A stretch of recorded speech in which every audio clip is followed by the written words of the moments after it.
ये सारा बाद 25 लाख फिर ले लिया जो गिरफ्तार किए आ, तो 50 लाख मैं पै गया सरकार नूं। ते मैं अटैक तो पहलां तो ही रूपोश हो गया सी, ते उस तो बाद इन्हां ने कोशिश की भी ये रह गया तैनूं लभ्या जावे किसी तरीके नाल। इन्हां ने जाके उत्थे रात 11 बजे घेरा पा लिया। मेरे भनेवां ज्ञानी गुरजिंदर सिंह जो इंग्लैंड च रहिंदा उत्ते बड़ा तशद्दद किया इन्हां, मेरी भैन की लत्त तोड़ दी। जो वेख्या भी वो नहीं लभदा किसी पासे, इन्हां क्या भी शायद आए आपस में किते मारिया मूरिया गया आ। इन्हां फिर 25 लाख जिहदा नाम लैण दे मारिया, मेरी थां ते कोई बंदा मार के होर शो कर दिता ते मेरा नाम लुट लिया इन्हां। ये नाम लुटन का सिर बाद दे विच मैं 4 साल बाद मान सैंडवाल पिंड आ, इत्थे इन्हां नूं CID मिल गई मेरी किसी तरीके नाल। उस तो बाद 10 बजे नाल ये सिविल कपड़ियां दे विच नहर वालों तुरे आए आ। मेरी मत मारी गई, मैं फिर भी समझा मैं बिजली वाले आ गया, तो कुंडी लगी सी, मैं कुंडी लाउण तुर पिया तो ना लागे आके मैं सारे रिवाल्वर कढ़ ले। कोई 5-10 तो घर वालों उधरों निकल आए, कोई 30-35 बंदियां ने मेरे वाले घेरा पा लिया। मैनूं आंदे नां दस की आ, मैं नाम मेरा सरजीत सिंह आ, ते सौ पिंड किहड़ा वो पिंड पुछदे। फिर मैनूं कहंदे भी किरपान मेरी फड़ के गातरे वाली, मैनूं कहंदे इहदी सौं खा के कहे भी मेरा नाम सरजीत सिंह आ। मैं किरपान की सौं नहीं खानी। जो उन्हें मेरे चपेड़ मारती, थप्पड़ मार दिता, आंदा फिर कंजरा क्यों नहीं दसदा मेरा नाम गुरनाम सिंह आ। मैं जो तुहानूं पता तो फिर पुछदे क्यों जो। तो इस करके फिर उन्हें मैनूं बन लिया, बावां मेरियां बन लिया, बुरका पा लिया काला, मैनूं बन के जिप्सी सुट के लै गई। खालसा वेखो टैंकां तोबां दे नाल तां नहीं दबाया जा सकदा, ये खालसे दी एक परंपरा है, सतगुरु साहब ने बल बख्शिया है। असीं ये नहीं मन च विचार कीती भी साडे ते इन्ना जुल्म हो गया, तो इन्ना अटैक किया, तो हुण चुप करके अंदर वड़ के बह जाइए। पर उस वक्त सोचा भी ये सिख संघर्ष जो महापुरखों ने शुरू किया आ, इसदी पिठ नहीं लगन देनी, जो होया वो करना है। मेरी ड्यूटी पाकिस्तान की लगी सी, महापुरखों का पता करना पाकिस्तान चों, तो इस तरीके नाल ही आपो अपनी ड्यूटियां वंड के फिर संघर्ष तोड़िया सी अगे। देखो असीं तां जिन्ने साडे कोल पैसे सी उस वक्त टकसाल कोल, उन्हां पैसों हिसाब दे नाल तां असीं ये कहा सी भी 3100 रुपया दईए भी पैसे थोड़े ने। ते महापुरख कहते नहीं, जिहड़े फौज चों शहीद हो जाते वो गरीब परिवारां दे हुंदे ने, ते जिहड़े शहीद हो गए सिंह भी गरीब परिवारां दे, ते पैसा ज़्यादा देना है। फिर 11,000 रुपया। पर मैं हैरान सी, कोई महापुरखों ने इहो जी कला वरताई, जिहड़े ट्रंक चों असीं पैसे कढ़दे सी, सारी रात असीं लिफाफे भरदे रहे, असीं थक के पैसे नहीं मुक्के, पर इन्ने लिफाफे भरे असीं। दरबार साहब जाके अरदास की है भाई मोहकम सिंह ने, ते बाबा ठाकर सिंह जी ने, महापुरखों ने आप हुक्मनामा लिया। वो हुक्मनामा है तनासरी महला चौथा, इच्छा पुरख सब सुखदाता हर जाके वासा काम ते ना, मैनूं अज तक याद है ये हुक्मनामा है। उदों महापुरख बाबा जी मुस्कराए थोड़े थले उतर के, फिर कहते चलो जिवें हुंदा करो तकड़े हो के। उस तो बाद फिर असीं उत्थे ही फैसला कर लिया भी इत्थे हुण संगत नूं सद के पहलां सरबत खालसा कीता जावे, सरबत खालसे विच कार सेवा आरंभ की जावे। इलैक्शन की गल चली 91 च, ते उदों इन्हां ने फिर कहा भी असीं बाईकाट करना वोटां दा। बाबा जी ने खडूर साहब थां थां जाके ਸਿੰਘਾਂ ਨੂੰ कहा भी बाईकाट ना करो, तुसीं मारे जाओगे, तुहाडा बहुत बुरा हाल होगा, भी सरकार उन्हां दी बन जानी आ, ते तुसीं सिविल समान दे जिहड़े बंदे वो खड़े करके ते सरकार बनाओ अपनी। बाबा जी नूं ये लोग जिहड़े ही जज्बाती लोग खाड़कू सी, ये भोला कहते भोले ने, उन्होंने समझ कोई नहीं गी। पर बाबा जी महापुरख ब्रह्म ज्ञानी सी, वो अगला भविख जानते सी साडा अगे की होने वाला। देखो जिहड़ा संघर्ष हुंदा ना, ये ब्रह्म ज्ञानी चला सकदा। संत बाबा जरनैल सिंह खालसा बारे 10वें पातशाह ने साखी विच लिखा, प्रगटे खालसा हरमंदर में आन। क्यों लिखा? कि वो खालसा सी, असल खालसा सी। संघर्ष ब्रह्म ज्ञानी उन्होंने जिम्मेवारी क्यों दी बाबा ठाकर सिंह नूं कि वो भी जति सती ब्रह्म ज्ञानी सन, होर किसी नूं भी दे सकते हैं, किसी होर खाड़कू सिंह नूं भी दे सकते, नहीं दित्ती उन्हें। ये तां देखो जदों हथियार आउंदा नौजवान कोल, जां तां उहदे कोल भगती होवे, सिमरन होवे, जे भगती ते सिमरन नहीं तो फिर वो हथियार जिहड़ा वो किसी तरीके नाल वरत सकदा है। महापुरख जिहड़े असीं देखते रहे हैं भी जिहड़े सिंह एक्शन करके आउंदे सी, महापुरखां उन्हां तों सिमरन बहुत कराउंदे सी, बंदगी बहुत कराउंदे सी, तां कि अकल टकाणे रहे। पर जिहड़ा असीं कहने भी सियासत ना जां संविधान ना वोटां ना ले लांगे खालिस्तान, भुलेखा कढ़ देण। महापुरखां ने पहलां स्टेजां ते बथेरी वार किहा आ, बाबा संत बाबा जरनैल सिंह ने भी सानूं लाल किले ते झंडा चलाउण लई लाशां दीआं ਪੌੜੀਆਂ ਬਣਾਉਣੀਆਂ ਪੈਣੀਆਂ। ਇਹ ਜਿਹੜਾ ਖਾਲਿਸਤਾਨ ਜਿਹੜਾ ਜਾਂ ਬਣਨਾ ਹੈ ਨਾ, ਇਹ ਬਹੁਤ ਵੱਡਾ ਖੂਨ ਡੁੱਲਣਾ ਫਿਰ ਬਣਨਾ। 1994 ਦੇ ਵਿੱਚ ਪੰਜਾਬ ਦੇ ਰੋਪੜ ਵਿੱਚ ਇੱਕ ਐਨਕਾਊਂਟਰ ਹੁੰਦਾ, ਜਿਸ ਐਨਕਾਊਂਟਰ 'ਚ ਸਰਕਾਰ ਦਾਅਵਾ ਕਰਦੀ ਕਿ ਅਸੀਂ 25 ਲੱਖ ਦੇ ਇਨਾਮ ਵਾਲੇ ਸੁਰਜੀਤ ਸਿੰਘ ਖਾੜਕੂ ਨੂੰ ਮਾਰ ਦਿੱਤਾ, ਤੇ ਇਹ ਦਾਅਵਾ ਪਰਮਜੀਤ ਸਿੰਘ ਉਮਰਾ ਨੰਗਲ ਵੱਲੋਂ ਕੀਤਾ ਜਾਂਦਾ। ਅੱਜ ਅਸੀਂ ਤੁਹਾਨੂੰ ਉਸ ਸਿੰਘ ਦੇ ਨਾਲ ਮਿਲਾਉਣ ਜਾ ਰਹੇ ਹਾਂ। ਉਹ ਝੂਠੇ ਦਾਅਵੇ ਦੀ ਬਣਾ ਤੇ 25 ਲੱਖ ਇਨਾਮ ਪ੍ਰਾਪਤ ਕੀਤਾ ਜਾਂਦਾ। ਫਿਰ ਉਸ ਸਿੰਘ ਨੂੰ 4 ਸਾਲਾਂ ਬਾਅਦ ਗ੍ਰਿਫਤਾਰੀ ਵੇਲੇ 25 ਲੱਖ ਦਾ ਜਿਹੜਾ ਇਨਾਮ ਲਿਆ ਜਾਂਦਾ, ਤੇ ਉਸ ਕੇਸ 'ਚ ਉਹ ਅਫਸਰ ਆਪ ਹੀ ਫਸਦੇ। ਉਹ ਅੱਜ ਵੀ ਕੇਸ ਚੱਲ ਰਿਹਾ। ਜਥੇਦਾਰ ਗੁਰਨਾਮ ਸਿੰਘ ਮੰਡਾਲਾ, ਸੰਤ ਗਿਆਨੀ ਜਰਨੈਲ ਸਿੰਘ ਖਾਲਸਾ ਵੱਲੋਂ 19 ਜੁਲਾਈ 1982 ਨੂੰ ਸ਼੍ਰੀ ਅਕਾਲ ਤਖਤ ਸਾਹਿਬ ਵਿਖੇ ਅਰਦਾਸ ਕਰਕੇ ਵਿੱਢੇ ਸੰਘਰਸ਼ ਵਿੱਚ ਸਰਗਰਮ ਭੂਮਿਕਾ ਨਿਭਾਉਣ ਵਾਲੇ ਜਥੇਦਾਰ ਸਾਹਿਬ, ਅੱਜ ਅਸੀਂ ਉਹਨਾਂ ਕੋਲ ਪਹੁੰਚੇ ਹਾਂ ਤੇ ਉਹਨਾਂ ਦੀ ਸਿਹਤ ਢਿੱਲੀ ਆ, ਪਰ ਅਸੀਂ ਉਹਨਾਂ ਅੱਗੇ ਬੇਨਤੀ ਕੀਤੀ ਆ ਕਿ ਸੰਘਰਸ਼ ਬਾਰੇ, ਤੁਸੀਂ ਸੰਘਰਸ਼ ਦੇ ਵਿੱਚ ਵਿਚਰੇ ਜੇ, ਉਸ ਬਾਰੇ ਜਿਹੜੀ ਆ ਸੰਗਤ ਨਾਲ ਜ਼ਰੂਰ ਜਾਣਕਾਰੀ ਸਾਂਝੀ ਕਰੋ। ਜਥੇਦਾਰ ਜੀ, ਵਾਹਿਗੁਰੂ ਜੀ ਕਾ ਖਾਲਸਾ, ਵਾਹਿਗੁਰੂ ਜੀ ਕੀ ਫਤਿਹ। ਇਹ ਜੋ ਸੰਘਰਸ਼ ਇਸ ਹਕੂਮਤ 47 ਤੋਂ ਬਾਅਦ ਹਿੰਦੁਸਤਾਨ ਹਕੂਮਤ ਦੇ ਖਿਲਾਫ ਜਿਹੜਾ ਇੱਕ ਸਿੱਖਾਂ ਨੇ ਆਪਣੀ ਆਜ਼ਾਦੀ ਵਾਸਤੇ ਸੰਘਰਸ਼ ਵਿੱਢਿਆ, ਉਹਦੀ ਸ਼ੁਰੂਆਤ ਜਿਹੜੀ ਆ ਉਹ ਕਿੱਥੋਂ ਹੁੰਦੀ ਆ? ਸ਼ੁਰੂਆਤ ਤਾਂ ਸਤਿਗੁਰ ਸੱਚੇ ਪਾਤਸ਼ਾਹ ਜੀ ਨੇ 1947 ਤੋਂ ਕਰ ਦਿੱਤੀ ਸੀ, ਜਦੋਂ ਸਿੱਖ ਕੌਮ ਸਾਡੇ ਗਦਾਰ ਲੀਡਰਾਂ ਨੇ ਗੁਲਾਮ ਕਰ ਦਿੱਤੀ ਹਿੰਦੂ ਸਾਮਰਾਜ ਦੇ। ਉਸ ਵਕਤ ਸੰਤ ਬਾਬਾ ਜਰਨੈਲ ਸਿੰਘ ਦਾ ਜਿਹੜਾ ਅਵਤਾਰ ਹੋਇਆ, ਜਨਮ ਹੋਇਆ ਆ, ਉਹ ਸੰਕੇਤ ਆ ਸਾਡੀ ਕੌਮ ਨੂੰ ਆਜ਼ਾਦ ਕਰਾਉਣ ਵਾਸਤੇ। ਇਹ ਸੰਘਰਸ਼ 1947 ਤੋਂ ਹੀ ਹੌਲੀ ਹੌਲੀ ਕਿਸੇ ਤਰੀਕੇ ਨਾਲ ਚੱਲਦਾ ਰਿਹਾ, ਪਰ ਇਹ ਜ਼ਿਆਦਾ ਸਰਗਰਮ ਹੋਇਆ ਜਦੋਂ ਸੰਤ ਬਾਬਾ ਕਰਤਾਰ ਸਿੰਘ ਖਾਲਸਾ ਭਿੰਡਰਾਂਵਾਲੇ ਮਹਾਂਪੁਰਖ 1975 ਵਿੱਚ ਐਮਰਜੈਂਸੀ ਲੱਗੀ, ਇੰਦਰਾ ਗਾਂਧੀ ਨੇ ਲਾਈ। ਉਸ ਵਕਤ ਬਾਬਾ ਬੁੱਢਾ ਸਾਹਿਬ ਜੀ ਮਹਾਂਪੁਰਖਾਂ ਦੇ ਸਥਾਨ 'ਤੇ ਬੀੜ ਸਾਹਿਬ ਬਹੁਤ ਭਾਰੀ ਇਕੱਠ ਸੱਦਿਆ। 160 ਜਥੇਬੰਦੀਆਂ ਉੱਥੇ ਪਹੁੰਚੀਆਂ ਤੇ ਮਹਾਂਪੁਰਖਾਂ ਨੇ ਉੱਥੇ ਸਟੇਜ 'ਤੇ ਖਲੋ ਕੇ ਗੱਲ ਕਹੀ ਸੀ ਕਿ ਹਿੰਦੁਸਤਾਨ ਦੀ ਸਰਕਾਰ ਜੀ ਉਹ ਨਕਲਕੁਸ਼ੀ ਕਰ ਰਹੀ ਆ ਸਾਡੀ ਸਿੱਖ ਕੌਮ ਦੀ, ਐਮਰਜੈਂਸੀ ਲਾ ਕੇ ਸਾਨੂੰ ਜ਼ਬਰਦਸਤੀ ਨਸਬੰਦੀ ਕੀਤੀ ਜਾ ਰਹੀ ਆ। ਸਿੱਖੋ ਅੰਦਰ ਵੜ ਕੇ ਹੁਣ ਦਿਨ ਨਹੀਂ ਕੱਟੇ ਜਾਣੇ, ਬਾਹਰ ਨਿਕਲ ਗਏ। ਉਸ ਵਕਤ ਬਾਹਰ ਨਿਕਲਣ ਵਾਸਤੇ ਮਹਾਂਪੁਰਖਾਂ ਨੇ ਜਥੇਬੰਦੀਆਂ ਦੇ ਸਾਰੇ ਮੁਖੀਆਂ ਨੂੰ ਕਿਹਾ, ਭਾਈ ਕੋਈ ਵੀ ਮੁਖੀ ਅੱਗੇ ਲੱਗੋ, ਪਰ ਉਸ ਤਰ੍ਹਾਂ ਸਾਰਿਆਂ ਮੁਖੀਆਂ ਨੇ ਸਲਾਹ ਕੀਤੀ, ਮਹਾਂਪੁਰਖੋ ਤੁਸੀਂ ਅੱਗੇ ਲੱਗੋ। ਫਿਰ ਸੰਤ ਬਾਬਾ ਕਰਤਾਰ ਸਿੰਘ ਉਸ ਵਕਤ ਸਟੇਜ 'ਤੇ ਬਚਨ ਕੀਤਾ ਵੀ ਦਾਸ ਸਿੱਖ ਸੰਗਤਾਂ ਦੇ ਫੈਸਲੇ ਅਨੁਸਾਰ ਕਮਰ ਕੱਸਾ ਕਰਦਾ ਅੱਜ ਤੋਂ ਐਮਰਜੈਂਸੀ ਦੇ ਵਿਰੁੱਧ ਅਸੀਂ ਗੁਰੂ ਤੇਗ ਬਹਾਦਰ ਸੱਚੇ ਪਾਤਸ਼ਾਹ ਦੇ ਸ਼ਹੀਦੀ ਦਿਵਸ 'ਤੇ 37 ਜਲੂਸ ਕੱਢਾਂਗੇ ਔਰ ਦਿੱਲੀ ਜਾਵਾਂਗੇ, ਜੇ ਸਰਕਾਰ 'ਚ ਹਿੰਮਤ ਹੈ ਤਾਂ ਮੈਨੂੰ ਗ੍ਰਿਫਤਾਰ ਕਰ ਲਵੇ।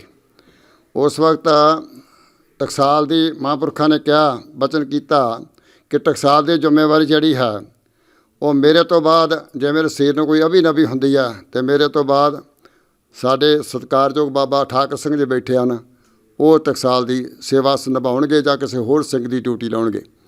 ਇਸ ਤਰੀਕੇ ਦੇ ਨਾਲ ਮਹਾਂਪੁਰਖਾਂ ਨੇ 37 ਜਲੂਸ ਕੱਢੇ ਹਨ। ਉਹ ਨਰਕਧਾਰੀਆ DCC ਗੁਰਦਾਸਪੁਰ ਦਾ, ਉਸ ਨੇ ਯਤਨ ਕੀਤਾ ਗੁਰਦਾਸਪੁਰ ਧਾਰੀਵਾਲ ਦੇ ਵਿੱਚ ਵੀ ਇਹਨਾਂ ਦੇ ਜਲੂਸਾਂ ਰੋਕਿਆ ਜਾਵੇ। ਉਹਨੇ ਡਰਾਮਾ ਰਚਿਆ ਵੀ ਮੰਤਰੀ ਆ ਰਿਹਾ ਹੈ ਅਤੇ ਤੁਸੀਂ ਸੜਕ ਖਾਲੀ ਕਰ ਦਿਓ। ਮਹਾਂਪੁਰਖਾਂ ਨੇ ਆਖਿਆ ਜਿਹੜੀਆਂ 5 ਪਿਆਰੇ ਨੇ ਸਤਿਗੁਰੂ ਗੁਰੂ ਗ੍ਰੰਥ ਸੱਚੇ ਪਾਤਸ਼ਾਹ ਦੇ ਅੱਗੇ ਜਾ ਰਹੇ ਨੇ, ਇਹਨਾਂ ਕਿਰਪਾਨਾਂ ਦਿਖਾਉਣ ਲਈ ਨਹੀਂ ਫੜੀਆਂ, ਇਹ ਕਿਰਪਾਨਾਂ ਵਰਤੀਆਂ ਜਾ ਸਕਦੀਆਂ ਨੇ। ਮੰਤਰੀ ਦੇ ਵਿੱਚ ਹਿੰਮਤ ਹੈ ਤੇ ਆ ਜੇ ਸਾਹਮਣੇ, ਨਹੀਂ ਤੇ ਹੱਥ ਜੋੜ ਕੇ ਜੋੜੇ ਲਾ ਕੇ ਸੜਕ ਤੋਂ ਪਾਸੇ ਖਲੋ ਜੇ। ਇਹ ਜਿਹੜਾ ਨਗਰ ਕੀਰਤਨ ਨਹੀਂ ਰੁਕੇਗਾ। ਇਸ ਤਰੀਕੇ ਨਾਲ ਮਹਾਂਪੁਰਖ ਫਿਰ ਦਿੱਲੀ ਗਏ। ਦਿੱਲੀ ਵਿੱਚ ਮਹਾਂਪੁਰਖਾਂ ਨੇ ਇੰਦਰਾ ਗਾਂਧੀ ਨੂੰ ਜੋ ਖੜੀਆਂ ਸੁਣਾਈਆਂ ਉਹ ਕੌਮ ਜਾਣਦੀ ਹੈ। ਸੰਤ ਬਾਬਾ ਜਰਨੈਲ ਸਿੰਘ ਖਾਲਸਾ ਭਿੰਡਰਾਂਵਾਲੇ ਮਹਾਂਪੁਰਖ ਔਰ ਇਸੇ ਹੀ ਪੜਾਅ ਨੂੰ ਲੈ ਕੇ ਚੱਲੇ ਹਨ। ਔਰ ਸਰਕਾਰ ਨੇ ਉਸ ਦਿਨ ਤੋਂ ਦਿੱਲੀ ਤੋਂ ਹੀ ਇਹ ਏਜੰਸੀਆਂ ਨੇ ਅੰਦਰੇ ਅੰਦਰ ਗੋਂਦਾਂ ਗੁੰਦਰੀਆਂ ਸ਼ੁਰੂ ਕਰ ਦਿੱਤੀਆਂ ਸੀ ਕਿ ਦਮਦਮੀ ਟਕਸਾਲ ਨੂੰ ਖਤਮ ਕੀਤਾ ਜਾਵੇ। ਔਰ ਉਸ ਤੋਂ ਬਾਅਦ 4 ਸਿੰਘਾਂ ਦੀ ਗ੍ਰਿਫਤਾਰੀ, ਭਾਈ ਅਮਰੀਕ ਸਿੰਘ ਦੀ ਗ੍ਰਿਫਤਾਰੀ ਬਹਾਨਿਆਂ ਦੇ ਨਾਲ ਕਰ ਲਈ ਟਕਸਾਲ ਨੂੰ ਦਬਾਉਣ ਵਾਸਤੇ। ਫਿਰ ਸੰਤ ਬਾਬਾ ਜਰਨੈਲ ਸਿੰਘ ਖਾਲਸਾ 19 ਜੁਲਾਈ 1982 ਨੂੰ ਸ੍ਰੀ ਅਕਾਲ ਤਖਤ ਸਾਹਿਬ 'ਤੇ ਅਰਦਾਸ ਕੀਤੀ ਕਿ ਸਤਿਗੁਰੂ ਮੀਰ ਪੀਰ ਦੇ ਮਾਲਕ ਛੇਵੇਂ ਪਾਤਸ਼ਾਹ ਜੀ, ਜੇਕਰ ਮੈਂ ਆਪਣੀ ਸ਼ੋਹਰਤ ਵਾਸਤੇ ਮੋਰਚਾ ਲਾਉਣ ਲੱਗਾ ਤਾਂ ਮੈਨੂੰ ਸਫਲਤਾ ਬਖਸ਼ਿਓ, ਜੇਕਰ ਕੌਮ ਦੇ ਘਰੋਂ ਗੁਲਾਮੀ ਲਾਉਣ ਤੇ ਕੌਮ ਦੀ ਚੜ੍ਹਦੀ ਕਲਾ ਵਾਸਤੇ ਕਮਰ ਕਿੱਸਾ ਕੀਤਾ, ਸਤਿਗੁਰ ਸੱਚੇ ਪਾਤਸ਼ਾਹ ਨੂੰ ਸਫਲਤਾ ਬਖਸ਼ਿਓ। ਇਹ ਅਰਦਾਸ ਦੇ ਵਿੱਚ ਬਚਨ ਸਨ ਔਰ ਸਤਿਗੁਰ ਸੱਚੇ ਪਾਤਸ਼ਾਹ ਕਿਰਪਾ ਦੇ ਨਾਲ ਫਿਰ ਇਸ ਤਰ੍ਹਾਂ ਇਹ ਸੰਘਰਸ਼ ਆਰੰਭ ਹੋ ਗਿਆ। ਇਸ ਸੰਘਰਸ਼ ਦੇ ਵਿੱਚ ਜਿਹੜੀ ਤੁਹਾਡਾ ਆਉਣਾ ਕਿਵੇਂ ਹੋਇਆ ਸੰਗਤਾਂ ਦੀ ਸੰਗਤ ਦੇ ਵਿੱਚ? ਦਾਸ ਜੀਰਾ ਮਿੱਲ ਗੰਨਾ ਮਿੱਲ ਹੈ, ਉੱਥੇ ਨੌਕਰੀ ਕਰਦਾ ਸੀ। ਮੇਰੇ ਨਾਲ ਇੱਕ ਹਰਪਾਲ ਸਿੰਘ ਕੋਈ ਮਹਾਂਪੁਰਖਾਂ ਦਾ ਦੂਰੋਂ ਨੇੜਿਓਂ ਰਿਸ਼ਤੇਦਾਰ ਸੀ, ਉਹ ਕਮਿਸਟ ਸੀ ਉੱਥੇ ਮਿੱਲ ਦੇ ਵਿੱਚ। ਅਸੀਂ ਦੋਵੇਂ ਇਕੱਠੇ ਹੋਏ। ਅਸੀਂ ਇਸ ਸੰਘਰਸ਼ ਬਾਰੇ ਉਸਨੇ ਮੈਨੂੰ ਮਹਾਂਪੁਰਖਾਂ ਬਾਰੇ ਜਾਣਕਾਰੀ ਦੇਣੀ, ਸੰਘਰਸ਼ ਬਾਰੇ ਦੱਸਣਾ, ਮੇਰੇ ਮਨ 'ਤੇ ਅਸਰ ਹੋਇਆ। ਮੈਂ ਕਵਿਤਾ ਲਿਖੀ। ਉੱਥੋਂ ਦਾ ਜਿਹੜਾ ਅਫਸਰ ਮੁੱਖ ਅਫਸਰ ਸੀ, ਉਸਨੇ ਉਹ ਮੈਗਜ਼ੀਨ ਦਾ ਕਵਿਤਾ ਪੜ੍ਹ ਕੇ ਤੇ ਸਾਡੇ ਨਾਲ ਈਰਖਾ ਕਰਨ ਲੱਗ ਪਿਆ ਅਤੇ ਉਸਨੇ ਆ ਕੇ ਰਾਤ ਨੂੰ ਸਾਨੂੰ ਚੈੱਕ ਕਰਨ ਦੇ ਬਹਾਨੇ ਐਵੇਂ ਦਬਕੇ ਮਾਰ ਕੇ ਤੇ ਸਾਨੂੰ ਮਿੰਟ 'ਚੋਂ ਨੌਕਰੀ ਤੋਂ ਕੱਢ ਦਿੱਤਾ। ਉਸ ਤੋਂ ਬਾਅਦ ਅਸੀਂ ਦੋਵੇਂ ਜਾਣੇ ਜਿਹੜੇ ਆ ਗੁਰੂ ਨਾਨਕ ਨਿਵਾਸ 'ਚ ਮਹਾਂਪੁਰਖ ਸੰਤ ਬਾਬਾ ਜੀਰਾ ਸਿੰਘ ਖਾਲਸਾ ਦੇ ਕੋਲ ਆ ਗਏ। ਉਹਨਾਂ ਨੇ ਕਿਹਾ, ਅਸੀਂ ਦੱਸੀ ਸਾਰੀ ਗੱਲ। ਮਹਾਂਪੁਰਖਾਂ ਨੇ ਸਾਡੀਆਂ ਦੋਵਾਂ ਦੀਆਂ ਬਾਹਾਂ ਫੜੀਆਂ ਨੇ, ਕਹਿੰਦੇ ਨੇ ਤੁਸੀਂ ਇਹਨਾਂ ਤੋਂ ਨੌਕਰੀਆਂ ਭਾਲਦੇ ਜੋ, ਇਹਨਾਂ ਨੇ ਇਸ ਰਾਜ ਨੇ ਤੁਹਾਡੇ ਘਰ ਬੂਹੇ ਨਹੀਂ ਛੱਡਣੇ ਅਤੇ ਤੁਸੀਂ ਚੁੱਪ ਕਰਕੇ ਸ਼ਹਿਰੇ ਪਰਨੇ ਚੁੱਕੋ ਅਤੇ ਇੱਥੇ ਰਹੋ ਮੇਰੇ ਕੋਲ। ਉਸ ਦਿਨ ਤੋਂ ਅਸੀਂ ਉੱਥੇ ਫਿਰ ਰਹਿਣ ਲੱਗ ਪਏ। ਜਿਹੜਾ ਜੂਨ 1984 ਦਾ ਤੀਜਾ ਘੱਲੂਘਾਰਾ ਵਾਪਰਦਾ ਸਿੱਖ ਕੌਮ ਨਾਲ, ਉਹਦਾ ਜਿਵੇਂ ਮਾਹੌਲ ਤਿਆਰ ਹੋਇਆ ਅਤੇ ਜੋ ਉਸ ਸਮੇਂ ਵਾਪਰਿਆ, ਤੁਸੀਂ ਉਸ ਸਮੇਂ ਕਿੱਥੇ ਸੋ ਅਤੇ ਜਾਂ ਤੁਹਾਡੀ ਕਿਵੇਂ ਦੀ ਸ਼ਮੂਲੀਅਤ ਉਹਦੇ ਸਾਰੇ ਦੇ ਵਿੱਚ ਰਹੀ? ਦੇਖੋ, ਅਸੀਂ ਉਸ ਤੋਂ ਸੰਘਰਸ਼ ਤੋਂ ਪਹਿਲਾਂ ਅਸੀਂ ਮਹਾਂਪੁਰਖਾਂ ਦੇ ਹੁਕਮ ਦੇ ਅਨੁਸਾਰ ਮਤਲਬ ਕਾਰਜ ਕਰਦੇ ਰਹੇ ਜੋ ਕੀਤੇ। ਅਤੇ ਉਸ ਤੋਂ ਬਾਅਦ ਉਪਰੰਤ ਜਦੋਂ 4-5 ਦਿਨ ਅਟੈਕ ਤੋਂ ਪਹਿਲਾਂ ਮਹਾਂਪੁਰਖਾਂ ਨੇ ਸੁਨੇਹਾ ਭੇਜਿਆ ਸੁਖਵੰਤ ਜਥੇਦਾਰ ਰਾਹੀਂ ਬਾਬਾ ਠਾਕਰ ਸਿੰਘ ਨੂੰ ਵੀ ਤੁਸੀਂ ਮਹਿਤੇ ਤੋਂ ਪਾਸੇ ਹੋ ਜਾਓ ਅਤੇ ਸਰਕਾਰ ਨੇ ਅਟੈਕ ਕਰ ਦੇਣਾ ਹੈ। ਅਸੀਂ ਅਚਾਨਕ ਗਏ ਰਾਤ ਨੂੰ 9 ਵਜੇ, ਆਪੋ ਆਪਣੇ ਕਮਰਾ 'ਚ ਹੁੰਦੇ ਸਾਂ। ਮੇਰੇ ਨਾਲ ਭਾਈ ਗੁਰਜੀਤ ਸਿੰਘ ਹਰੀਆਰ ਚੌਕ ਵਾਲਾ ਨਾਲ ਰਹਿੰਦੇ ਸਨ, ਮੇਰਾ ਸਾਥੀ ਸੀ। ਅਤੇ ਅਸੀਂ 3 ਜਾਣੇ, ਇੱਕ ਬਲਕਾਰ ਸਿੰਘ ਸ਼੍ਰੀ ਵਾਲੇ ਦਾ ਅਤੇ ਭਾਈ ਗੁਰਜੀਤ ਸਿੰਘ ਹਰੀਆਰ ਚੌਕ, ਇਹ 3 ਜਾਣੇ 9 ਵਜੇ ਰਾਤ ਦੇ ਸੰਤਾਂ ਨੂੰ ਮਹਾਂਪੁਰਖਾਂ ਨੂੰ ਅਕਾਲ ਤਖ਼ਤ ਸਾਹਿਬ 'ਤੇ ਮਿਲਣ ਗਏ ਹਾਂ। ਉੱਥੇ ਜਾ ਕੇ ਫਤਿਹ ਬੁਲਾਈ ਆ। ਭਾਈ ਲਾਭ ਸਿੰਘ ਨੂੰ ਸੰਤ ਕਹਿ ਰਹੇ ਨੇ ਵੀ ਤੂੰ ਦਾੜੀ ਬਣ ਕੇ ਜਾਈਂ ਜਿੱਧਰ ਚੱਲਿਆ ਆ। ਅਤੇ ਉਸ ਤੋਂ ਉਪਰੰਤ ਸਾਨੂੰ ਆਂਦੇ ਵੀ ਫਿਰੋਜ਼ਪੁਰ ਦੀ ਫੌਜ ਆ ਗਈ, ਇਹਨਾਂ ਨੂੰ ਅੰਬ ਦਿਓ। ਅੰਬ ਦਿੱਤੇ ਸਾਨੂੰ। ਅਚਾਨਕ ਹੀ ਮਹਾਂਪੁਰਖਾਂ ਨੇ ਮੇਰੇ ਮੋਢੇ 'ਤੇ ਹੱਥ ਰੱਖ ਕੇ ਗੁਰਜੀਤ ਸਿੰਘ ਨੂੰ ਕਹਿੰਦੇ ਕਿ ਇਹਨੂੰ ਸਵੇਰੇ ਕਿਰਾਇਆ ਦੇ ਪੈਸੇ ਦੇ ਅਤੇ ਗੁਰਦਿਆਲ ਸਿੰਘ ਨੂੰ ਲੱਭ ਕੇ ਲਿਆਵੇ ਜਥੇਦਾਰ ਨੂੰ। ਅਤੇ ਇਸ ਬਹਾਨੇ ਮੈਨੂੰ ਬਾਹਰ ਕੱਢ ਦਿੱਤਾ, ਭੇਜ ਦਿੱਤਾ। ਅਤੇ ਮੈਂ ਹਬੋਰ ਗਿਆ, ਗੰਗਾ ਨਗਰ, ਜਿੱਥੇ ਮਹਾਂਪੁਰਖਾਂ ਦੱਸਿਆ ਗਿਆ, ਪਰ ਉਹ ਲੱਭੇ ਨਹੀਂ। 2-3 ਦਿਨ ਲੱਗ ਗਏ ਮੈਨੂੰ। ਅਤੇ ਉਸ ਦਿਨ ਤੋਂ ਬਾਅਦ ਫਿਰ ਸੰਤ ਮਹਾਂਪੁਰਖਾਂ ਨੇ ਧੰਨਾ ਸਿੰਘ ਨੂੰ ਕਰਤਾ, ਮਰਵੀਰ ਸਿੰਘ ਨੂੰ ਕਰਤਾ, ਗੁਰਦੇਵ ਸਿੰਘ ਸਮਾਨ ਵਾਲਾ ਸੀ, ਉਹ ਪਰਿਕਰਮਾ ਤੁਰਿਆ, ਉਹਨੂੰ ਕਹਿੰਦੇ ਤੂੰ ਜਾ ਪਰਿਵਾਰ ਨੂੰ ਮਿਲਿਆ। ਅਤੇ ਉਹ ਕਹਿੰਦਾ ਵੀ ਪਰਿਵਾਰ ਨੂੰ ਮਹਾਂਪੁਰਖ ਹੁਣ ਮਿਲੇ ਹੀ ਆ। ਕਹਿੰਦੇ ਨੇ ਬਚਨ ਮੰਨੀ ਦਾ ਮਿਲਿਆ।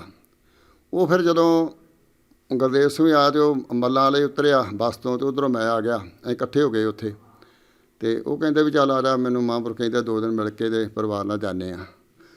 ਮੈਂ ਉਹਦੇ ਨਾਲ ਚਲੇ ਗਿਆ ਅਤੇ ਉਸ ਤੋਂ ਬਾਅਦ ਉਸੇ ਅਟੈਕ 1 ਤਰੀਕ ਨੂੰ ਅਟੈਕ ਹੋ ਜਾਂਦਾ, ਕਰਫਿਊ ਲੱਗ ਜਾਂਦਾ, ਅਸੀਂ ਬਾਹਰ ਰਹਿ ਜਾਂਦੇ ਹਾਂ। ਜਦੋਂ ਅਟੈਕ ਹੁੰਦਾ ਆ ਅਤੇ ਤੁਹਾਨੂੰ ਉਸ ਦੇ ਬਾਰੇ ਜਾਣਕਾਰੀ ਮਿਲਦੀ ਹੈ ਅਤੇ ਕਰਫਿਊ ਖੁੱਲ੍ਹਦਾ ਆ, ਉਸ ਸਮੇਂ ਦਾ ਕੀ ਮਾਹੌਲ ਸੀ? ਤੁਸੀਂ ਫਿਰ ਉਸ ਤੋਂ ਬਾਅਦ ਜਿਹੜਾ ਕੀ ਕੀਤਾ? ਉਸ ਤੋਂ ਬਾਅਦ ਅਸੀਂ ਰੂਪੋਸ਼ ਮਤਲਬ ਅਟੈਕ ਤੋਂ ਪਹਿਲਾਂ ਹੀ ਸਾਨੂੰ ਸਰਕਾਰ ਨੇ ਰੂਪੋਸ਼ ਕਰ ਦਿੱਤਾ ਸੀ। ਅਤੇ ਮੈਂ ਇੱਧਰ ਗੁਰਦਾਸਪੁਰ ਦੇ ਇਲਾਕੇ ਵਿੱਚ ਸੀ। ਇੱਥੋਂ ਮੈਨੂੰ ਪਤਾ ਲੱਗਾ ਵੀ ਕੁਝ ਸਿੰਘ ਦਰਬਾਰ ਸਾਹਿਬ 'ਚੋਂ ਨਿਕਲ ਆਏ ਨੇ।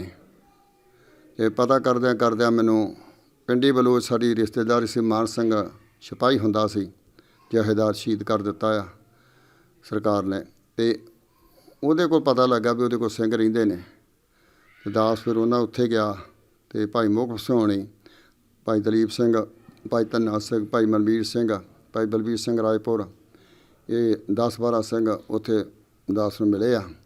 ਉੱਥੇ ਅਸੀਂ ਬੈਠ ਕੇ ਫਿਰ ਵਿਚਾਰ ਕੀਤੀ, ਜਿਵੇਂ ਖਾਲਸਾ ਵੇਖੋ ਟੈਂਕਾਂ ਤੋਬਾਂ ਦੇ ਨਾਲ ਤਾਂ ਨਹੀਂ ਦਬਾਇਆ ਜਾ ਸਕਦਾ। ਇਹ ਖਾਲਸੇ ਦੀ ਇੱਕ ਪਰੰਪਰਾ ਹੈ, ਸਤਿਗੁਰੂ ਸਾਹਿਬ ਨੇ ਬਲ ਬਖਸ਼ਿਆ ਹੈ। ਅਸੀਂ ਇਹ ਨਹੀਂ ਮਨ 'ਚ ਵਿਚਾਰ ਕੀਤੀ ਵੀ ਸਾਡੇ 'ਤੇ ਇੰਨਾ ਜ਼ੁਲਮ ਹੋ ਗਿਆ ਅਤੇ ਇੰਨਾ ਅਟੈਕ ਕੀਤਾ ਅਤੇ ਹੁਣ ਚੁੱਪ ਕਰਕੇ ਅੰਦਰ ਵੜ ਕੇ ਬਹਿ ਜਾਈਏ। ਪਰ ਉਸ ਵਕਤ ਇਹ ਸੋਚਿਆ ਵੀ ਇਹ ਸਿੱਖ ਸੰਘਰਸ਼ ਜੋ ਮਹਾਂਪੁਰਖਾਂ ਨੇ ਸ਼ੁਰੂ ਕੀਤਾ ਆ, ਇਹਦੀ ਪਿੱਠ ਨਹੀਂ ਲੱਗਣ ਦੇਣੀ, ਜੋ ਹੋਇਆ ਉਹ ਕਰਨਾ ਹੈ। ਅਸੀਂ ਫਿਰ ਉੱਥੇ ਡਿਊਟੀਆਂ ਲਾਈਆਂ ਵੱਖ-ਵੱਖ। ਭਾਈ ਮੋਹਕਮ ਸਿੰਘ ਦੀ ਡਿਊਟੀ ਲਾਈ ਪ੍ਰਚਾਰ ਦੀ, ਭਾਈ ਧੰਨਾ ਸਿੰਘ ਡਿਊਟੀ ਲਈ ਪੈਸਾ ਇਕੱਠਾ ਕਰਨ ਦੀ, ਭਾਈ ਦਲੀਪ ਸਿੰਘ ਦੀ ਪਲਾਨ ਦੀ, ਮਨਵੀਰ ਸਿੰਘ ਦੀ ਐਕਸ਼ਨ ਕਰਨ ਦੀ। ਮੇਰੀ ਡਿਊਟੀ ਪਾਕਿਸਤਾਨ ਦੀ ਲੱਗੀ ਸੀ, ਮਹਾਂਪੁਰਖਾਂ ਦਾ ਪਤਾ ਕਰਨਾ ਪਾਕਿਸਤਾਨ 'ਚੋਂ। ਅਤੇ ਇਸ ਤਰੀਕੇ ਨਾਲ ਹੀ ਆਪੋ ਆਪਣੀਆਂ ਡਿਊਟੀਆਂ ਵੰਡ ਕੇ ਫਿਰ ਸੰਘਰਸ਼ ਤੋਰਿਆ ਸੀ ਅੱਗੇ। ਜਿਹੜਾ 1984 'ਚ ਘੱਲੂਘਾਰਾ ਵਾਪਰਦਾ ਅਤੇ 84 'ਚ ਇੱਥੇ ਦਰਬਾਰ ਸਾਹਿਬ 'ਤੇ ਹਮਲਾ ਹੁੰਦਾ, ਅਤੇ 84 ਦੇ ਅਖੀਰ 'ਤੇ ਜਿਹੜਾ ਨਵੰਬਰ ਦੇ ਵਿੱਚ ਸਿੱਖਾਂ ਦੀ ਨਸਲਕੁਸ਼ੀ ਦਿੱਲੀ 'ਚ ਵਾਪਰਦੀ ਆ, ਅਤੇ ਸਿੱਖ ਕੌਮ 'ਤੇ ਇੱਕ ਪੂਰੇ ਤਾਣ ਨਾਲ ਸਟੇਟ ਨੇ ਜ਼ਬਰ ਕੀਤਾ।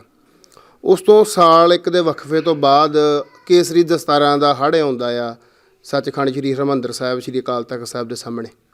ਉਹ 1986 ਦਾ ਸਰਬੱਤ ਖਾਲਸਾ ਜਿਹਨੇ ਸਿੱਖ ਸੰਘਰਸ਼ ਦੇ ਵਿੱਚ ਦੁਬਾਰਾ ਨਵੀਂ ਜਾਨ ਪਾਈ ਆ।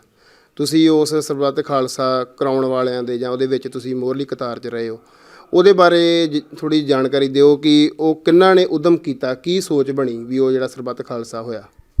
ਦੇਖੋ ਜੀ, ਅਸੀਂ ਸਭ ਤੋਂ ਪਹਿਲਾਂ ਇਹ ਵਿਚਾਰ ਕੀਤੀ ਸੀ, ਉੱਥੇ ਪਿੰਡੀ ਬਲੋਚ ਅਸੀਂ ਬੈਠ ਕੇ ਸਾਰਾ ਸਿੰਘਾਂ ਵਿਚਾਰ ਕੀਤੀ ਸੀ ਕਿ ਮਹਿਤੇ ਹੈਡਕੁਆਟਰ ਦੇ ਵਿੱਚ ਸਤਿਕਾਰਯੋਗ ਬਾਬਾ ਠਾਕਰ ਸਿੰਘ ਦੀ ਜ਼ਿੰਮੇਵਾਰੀ ਲਈ ਆ ਮਹਾਂਪੁਰਖਾਂ ਨੇ, ਅਤੇ ਉਹਨਾਂ ਨੂੰ ਲਿਆਂਦਾ ਜਾਵੇ। ਅਸੀਂ ਬੂੜੇ ਨੰਗਲ ਤੋਂ ਬਾਬਾ ਜੀ ਨੂੰ ਲਿਆਂਦਾ ਆ, ਅਤੇ ਇੱਥੇ ਲਿਆ ਕੇ ਮਹਿਤੇ ਫਿਰ ਅਸੀਂ ਵਿਚਾਰ ਕੀਤੀ ਆ ਵੀ ਸ਼ਹੀਦੀ ਸਮਾਗਮ ਮਨਾਇਆ ਜਾਵੇ। 29 ਦਸੰਬਰ ਨੂੰ ਅਸੀਂ ਬੜਾ ਭਾਰੀ ਸ਼ਹੀਦੀ ਸਮਾਗਮ ਮਨਾਇਆ, ਬਹੁਤ ਸੰਗਤ ਇਕੱਠੀ ਹੋਈ 1985 1985 ਦੇ ਵਿੱਚ। ਉਸ ਤੋਂ ਉਪਰੰਤ ਮਹਾਂਪੁਰਖਾਂ ਨੇ ਉੱਥੇ ਸ਼ਹੀਦ ਸਿੰਘਾਂ ਨੂੰ ਦੇ ਪਰਿਵਾਰਾਂ ਨੂੰ ਸਨਮਾਨ ਕੀਤਾ, ਉਹਨਾਂ ਦੇ ਨਾਲ 11,000 ਰੁਪਇਆ ਦਿੱਤਾ, ਅਤੇ ਉਸ ਤੋਂ ਉਪਰੰਤ ਉੱਥੇ ਹੀ ਫੈਸਲਾ ਲਿਆ ਗਿਆ ਮਹਾਂਪੁਰਖਾਂ ਦੀ ਸਲਾਹ ਦੇ ਨਾਲ ਹੀ ਕਿ ਕਾਰ ਸੇਵਾ ਸ੍ਰੀ ਅਕਾਲ ਤਖ਼ਤ ਸਾਹਿਬ ਦੁਬਾਰਾ ਕਰਾਈ ਜਾਵੇ।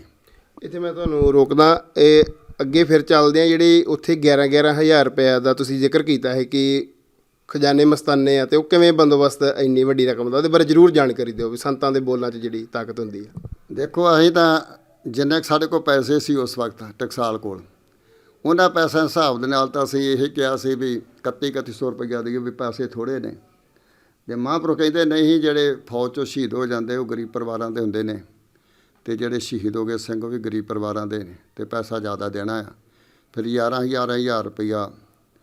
ਪਰ ਮੈਂ ਹੈਰਾਨ ਸੀ, ਕੋਈ ਮਹਾਂਪੁਰਖਾਂ ਨੇ ਇਹੋ ਜਿਹੀ ਕਲਾ ਵਰਤਾਈ। ਜਿਹੜੇ ਟਰੰਕ 'ਚੋਂ ਅਸੀਂ ਪੈਸੇ ਕੱਢਦੇ ਸੀ, ਸਾਰੀ ਰਾਤ ਅਸੀਂ ਲਿਫਾਫੇ ਭਰਦੇ ਰਹੇ, ਅਸੀਂ ਥੱਕ ਕੇ ਪੈਸੇ ਨਹੀਂ ਮੁੱਕੇ, ਪਰ ਇੰਨੇ ਲਿਫਾਫੇ ਭਰੇ ਅਸੀਂ। ਔਰ ਉੱਥੇ ਆਪਣਾ ਸੱਚਖੰਡ ਸ੍ਰੀ ਹਰਿਮੰਦਰ ਮਹਿਤੇ ਗੁਰਦੁਆਰਾ ਸਾਹਿਬ ਸਮਾਗਮ ਦੇ ਵਿੱਚ ਸਾਰੇ ਪਰਿਵਾਰਾਂ ਨੂੰ ਸਨਮਾਨ ਕੀਤਾ ਮਹਾਂਪੁਰਖ ਬਾਬਾ ਠਾਕਰ ਸਿੰਘ ਜੀ ਨੇ। ਅਤੇ ਜਿਹੜਾ 1986 'ਚ ਜੋ ਸਰਬੱਤ ਖਾਲਸਾ ਹੋਇਆ, ਉਹਦੇ ਬਾਰੇ ਜਾਣਕਾਰੀ ਜ਼ਰੂਰ ਦਿਓ। ਉਹਦੇ ਬਾਰੇ ਇਸ ਤਰ੍ਹਾਂ ਸੀ ਵੀ ਉੱਥੇ ਅਸੀਂ ਫੈਸਲਾ ਕੀਤਾ ਫਿਰ ਵੀ ਅਕਾਲ ਤਖ਼ਤ ਸਾਹਿਬ ਦੀ ਸੇਵਾ ਲਈ ਜਾਵੇ, ਅਤੇ ਬਾਬਾ ਜੀ ਕਹਿੰਦੇ ਸ਼੍ਰੋਮਣੀ ਕਮੇਟੀ ਵਾਲੇ ਇਤਰਾਜ਼ ਕਰਨਗੇ। ਇਹ ਸ਼੍ਰੋਮਣੀ ਕਮੇਟੀ ਨਾਲ ਤਾਂ ਕਰਾ ਲਈ, ਜੋ ਕਰਾ ਲਈ, ਉਹ ਤਾਂ ਜੋ ਕੁਛ ਕਰਨਾ ਉਹਨਾਂ ਕਰ ਹੀ ਲਿਆ, ਅਤੇ ਇਹ ਆਪਾਂ ਸੰਗਤ ਤੋਂ ਫੈਸਲਾ ਲੈਣਾ ਆ। ਬਾਬਾ ਕਹਿੰਦੇ ਚਲੋ ਠੀਕ ਆ, ਬਸ ਸਤਿਗੁਰੂ ਸਾਹਿਬ ਦੀ ਆਗਿਆ ਲੈ ਲਈਏ। ਅਤੇ ਫਿਰ ਉਸ ਵਕਤ ਦਰਬਾਰ ਸਾਹਿਬ ਚਲੇ ਗਏ ਹਾਂ, ਮਹਿਤੇ ਗੁਰਦੁਆਰਾ ਗੁਰਦਰਸ਼ਨ ਪ੍ਰਕਾਸ਼ ਦੇ ਵਿੱਚ। ਦਰਬਾਰ ਸਾਹਿਬ ਜਾ ਕੇ ਅਰਦਾਸ ਕੀਤੀ ਆ ਭਾਈ ਮੋਹਕਮ ਸਿੰਘ ਨੇ, ਅਤੇ ਬਾਬਾ ਠਾਕਰ ਸਿੰਘ ਜੀ ਨੇ ਮਹਾਂਪੁਰਖਾਂ ਨੇ ਆਪ ਹੁਕਮਨਾਮਾ ਲਿਆ।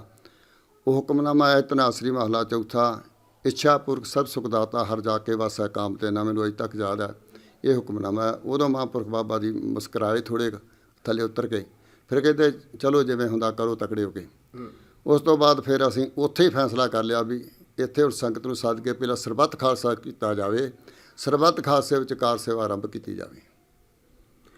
ਜਿਹੜੀ ਸਰਬੱਤ ਖਾਲਸੇ ਦੀ ਰੂਪ ਰੇਖਾ ਜਾਂ ਉੱਥੋਂ ਸੰਗਤ ਨੂੰ ਕੀ ਸੰਦੇਸ਼ ਦੇਣਾ ਆ, ਜਾਂ ਸੰਗਤ ਨੂੰ ਕਿਵੇਂ ਸੱਦਾ ਦਿੱਤਾ ਗਿਆ, ਉਹ ਸਾਰੀ ਪਲੈਨਿੰਗ ਜਿਹੜੀ ਆ ਉਹਦੇ ਬਾਰੇ ਦੱਸੋ। ਸੰਗਤ ਦੇਖੋ, ਸੰਗਤ ਜਿਹੜਾ ਸਰਕਾਰ ਨੇ ਜ਼ੁਲਮ ਕੀਤਾ ਸੀ ਨਾ ਸੱਚਖੰਡ ਸ੍ਰੀ ਹਰਿਮੰਦਰ ਸਾਹਿਬ, ਉਸ ਜ਼ੁਲਮ ਤੋਂ ਸੰਗਤ ਪ੍ਰਭਾਵਿਤ ਸੀ। ਮਾੜਾ ਜਿਹਾ ਛੇੜਨ ਦੀ ਲੋੜ ਸੀ, ਸੰਗਤ ਉਸੇ ਟਾਈਮ ਇਕੱਠੀ ਹੁੰਦੀ ਸੀ। ਬੇਹੱਦ ਸੰਗਤ ਇਕੱਠੀ ਹੋਈ, ਕੋਈ ਗਿਣਤੀ ਨਹੀਂ ਸੀ ਕੀਤੀ ਜਾ ਸਕਦੀ ਕਿ ਇੰਨੀ ਸੰਗਤ ਇਕੱਠੀ ਹੋਈ ਆ। ਪਰ ਉਸ ਵਕਤ ਇਹ ਫੈਸਲੇ ਕੁਛ ਕੌਮ ਦੇ ਵੀ ਅਗਵਾਈ ਕਰਨ ਵਾਸਤੇ ਲੈਣੇ ਸੀ।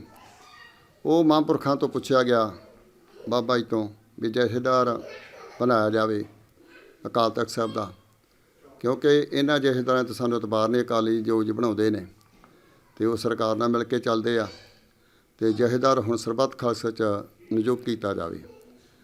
ਉਸ ਵਕਤ ਬਾਬਾ ਜੀ ਨੇ ਬਾਬਾ ਠਾਠ ਸਭ ਤੋਂ ਪਹਿਲਾਂ ਭਾਈ ਦਲੀਪ ਸਿੰਘ ਰੋਡੇ ਜੋ ਸ਼ਹੀਦ ਹੋ ਚੱਕਾ ਉਹਨਾਂ ਦਾ ਨਾਂ ਲਿਆ। ਫਿਰ ਬਾਅਦ 'ਚ ਬਾਬਾ ਜੋਗਿੰਦਰ ਸਿੰਘ ਜੀ ਹੁਣੇ ਇਹਨਾਂ ਦੇ ਪਰਿਵਾਰ ਵੱਲੋਂ ਥੋੜ੍ਹੇ ਇਤਰਾਜ਼ ਆਏ ਅਤੇ ਫਿਰ ਭਾਈ ਜਸਵੀਰ ਸਿੰਘ ਰੋਡੇ ਦਾ ਨਾਂ ਲਿਆ ਗਿਆ। ਬਾਬਾ ਕਹਿੰਦੇ ਠੀਕ ਆ ਵੀ।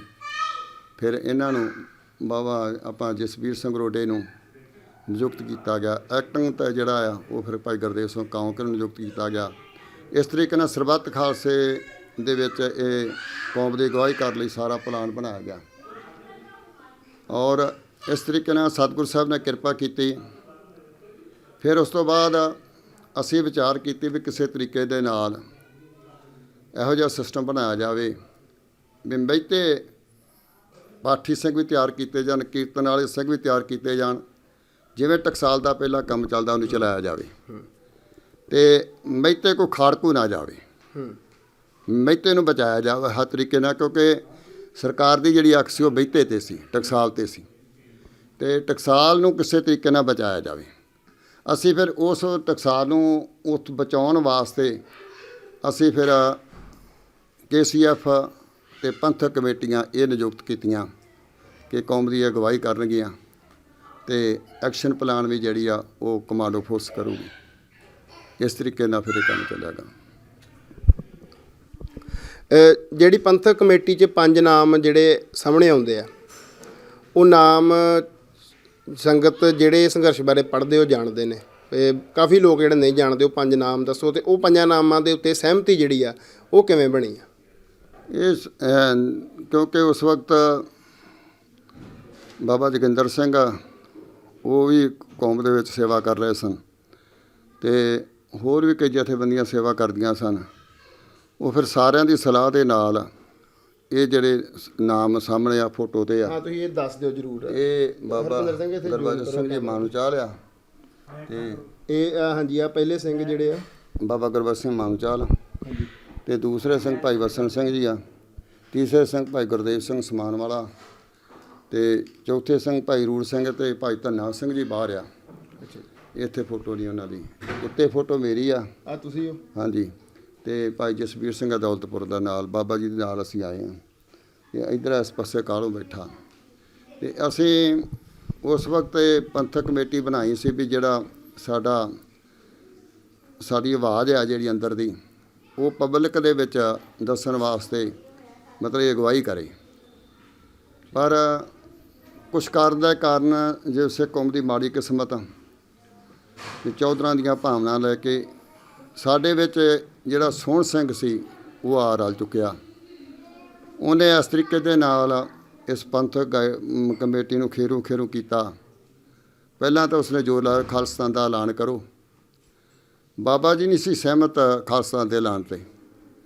ਬਾਬਾ ਜੀ ਕਹਿੰਦੇ ਸੀ ਵੀ ਤੁਹਾਨੂੰ ਕਮਾਦਾਂ ਵਿੱਚ ਰਹਿਣਾ ਪਊਗਾ, ਫਿਰ ਤੁਸੀਂ ਕੌਮ ਨੂੰ ਆਪਣੀ ਗੱਲ ਨਹੀਂ ਦੱਸ ਸਕੋਗੇ। ਬੜੀ ਲੰਬੀ ਸੋਚ ਸੀ ਮਹਾਂਪੁਰਖਾਂ ਦੀ, ਪਰ ਅਸੀਂ ਜਜ਼ਬਾਤੀ ਲੋਕ ਸੀ, ਸਾਡੀ ਉਨੀ ਭਗਤੀ ਨਹੀਂ ਸੀ। ਅਸੀਂ ਉਦੋਂ ਇਹ ਸਮਝਦੇ ਵੀ ਖਾਲਿਸਤਾਨ ਦਾ ਐਲਾਨ ਹੋਇਆ। ਖਾਲਿਸਤਾਨ ਦਾ ਐਲਾਨ ਤਾਂ ਮਹਾਂਪੁਰਖ ਕਰ ਹੀ ਗਏ ਸੀ ਅਤੇ ਵੀ ਸ੍ਰੀ ਦਰਬਾਰ ਸਾਹਿਬ ਤੋਂ ਜਦੋਂ ਅਟੈਕ ਹੋਏਗਾ ਉਸ ਤੋਂ ਬਾਅਦ ਖਾਲਿਸਤਾਨ ਦੀ ਨਹੀਂ ਰੱਖੀ ਜਾਏਗੀ, ਐਲਾਨ ਤਾਂ ਹੋ ਹੀ ਗਿਆ ਸੀ। ਇਹਨੂੰ ਦੁਬਾਰਾ ਤਾਂ ਛੇੜ ਦੀ ਲੋੜ ਨਹੀਂ, ਪਰ ਉਹ ਇਹਨਾਂ ਲੋਕਾਂ ਨੇ ਕੁਝ ਏਜੰਸੀਆਂ ਦੇ ਬੰਦਿਆਂ ਨੇ ਆ ਕੇ ਇਸ ਤਰੀਕੇ ਦੇ ਨਾਲ ਵਿੱਚ ਘੁਸਪੈਠ ਕਰ ਲਈ ਕਿ ਇਸ ਖਾਲਿਸਤਾਨ ਦਾ ਐਲਾਨ ਕਰਵਾ ਕੇ ਇਹ ਸਿੰਘ ਰੂਹ ਪੋਸ਼ ਕਰਾ ਦਿੱਤੇ, ਜੋ ਬਹੁਤ ਭਾਰੀ ਵੱਡੀ ਗਲਤੀ ਸੀ।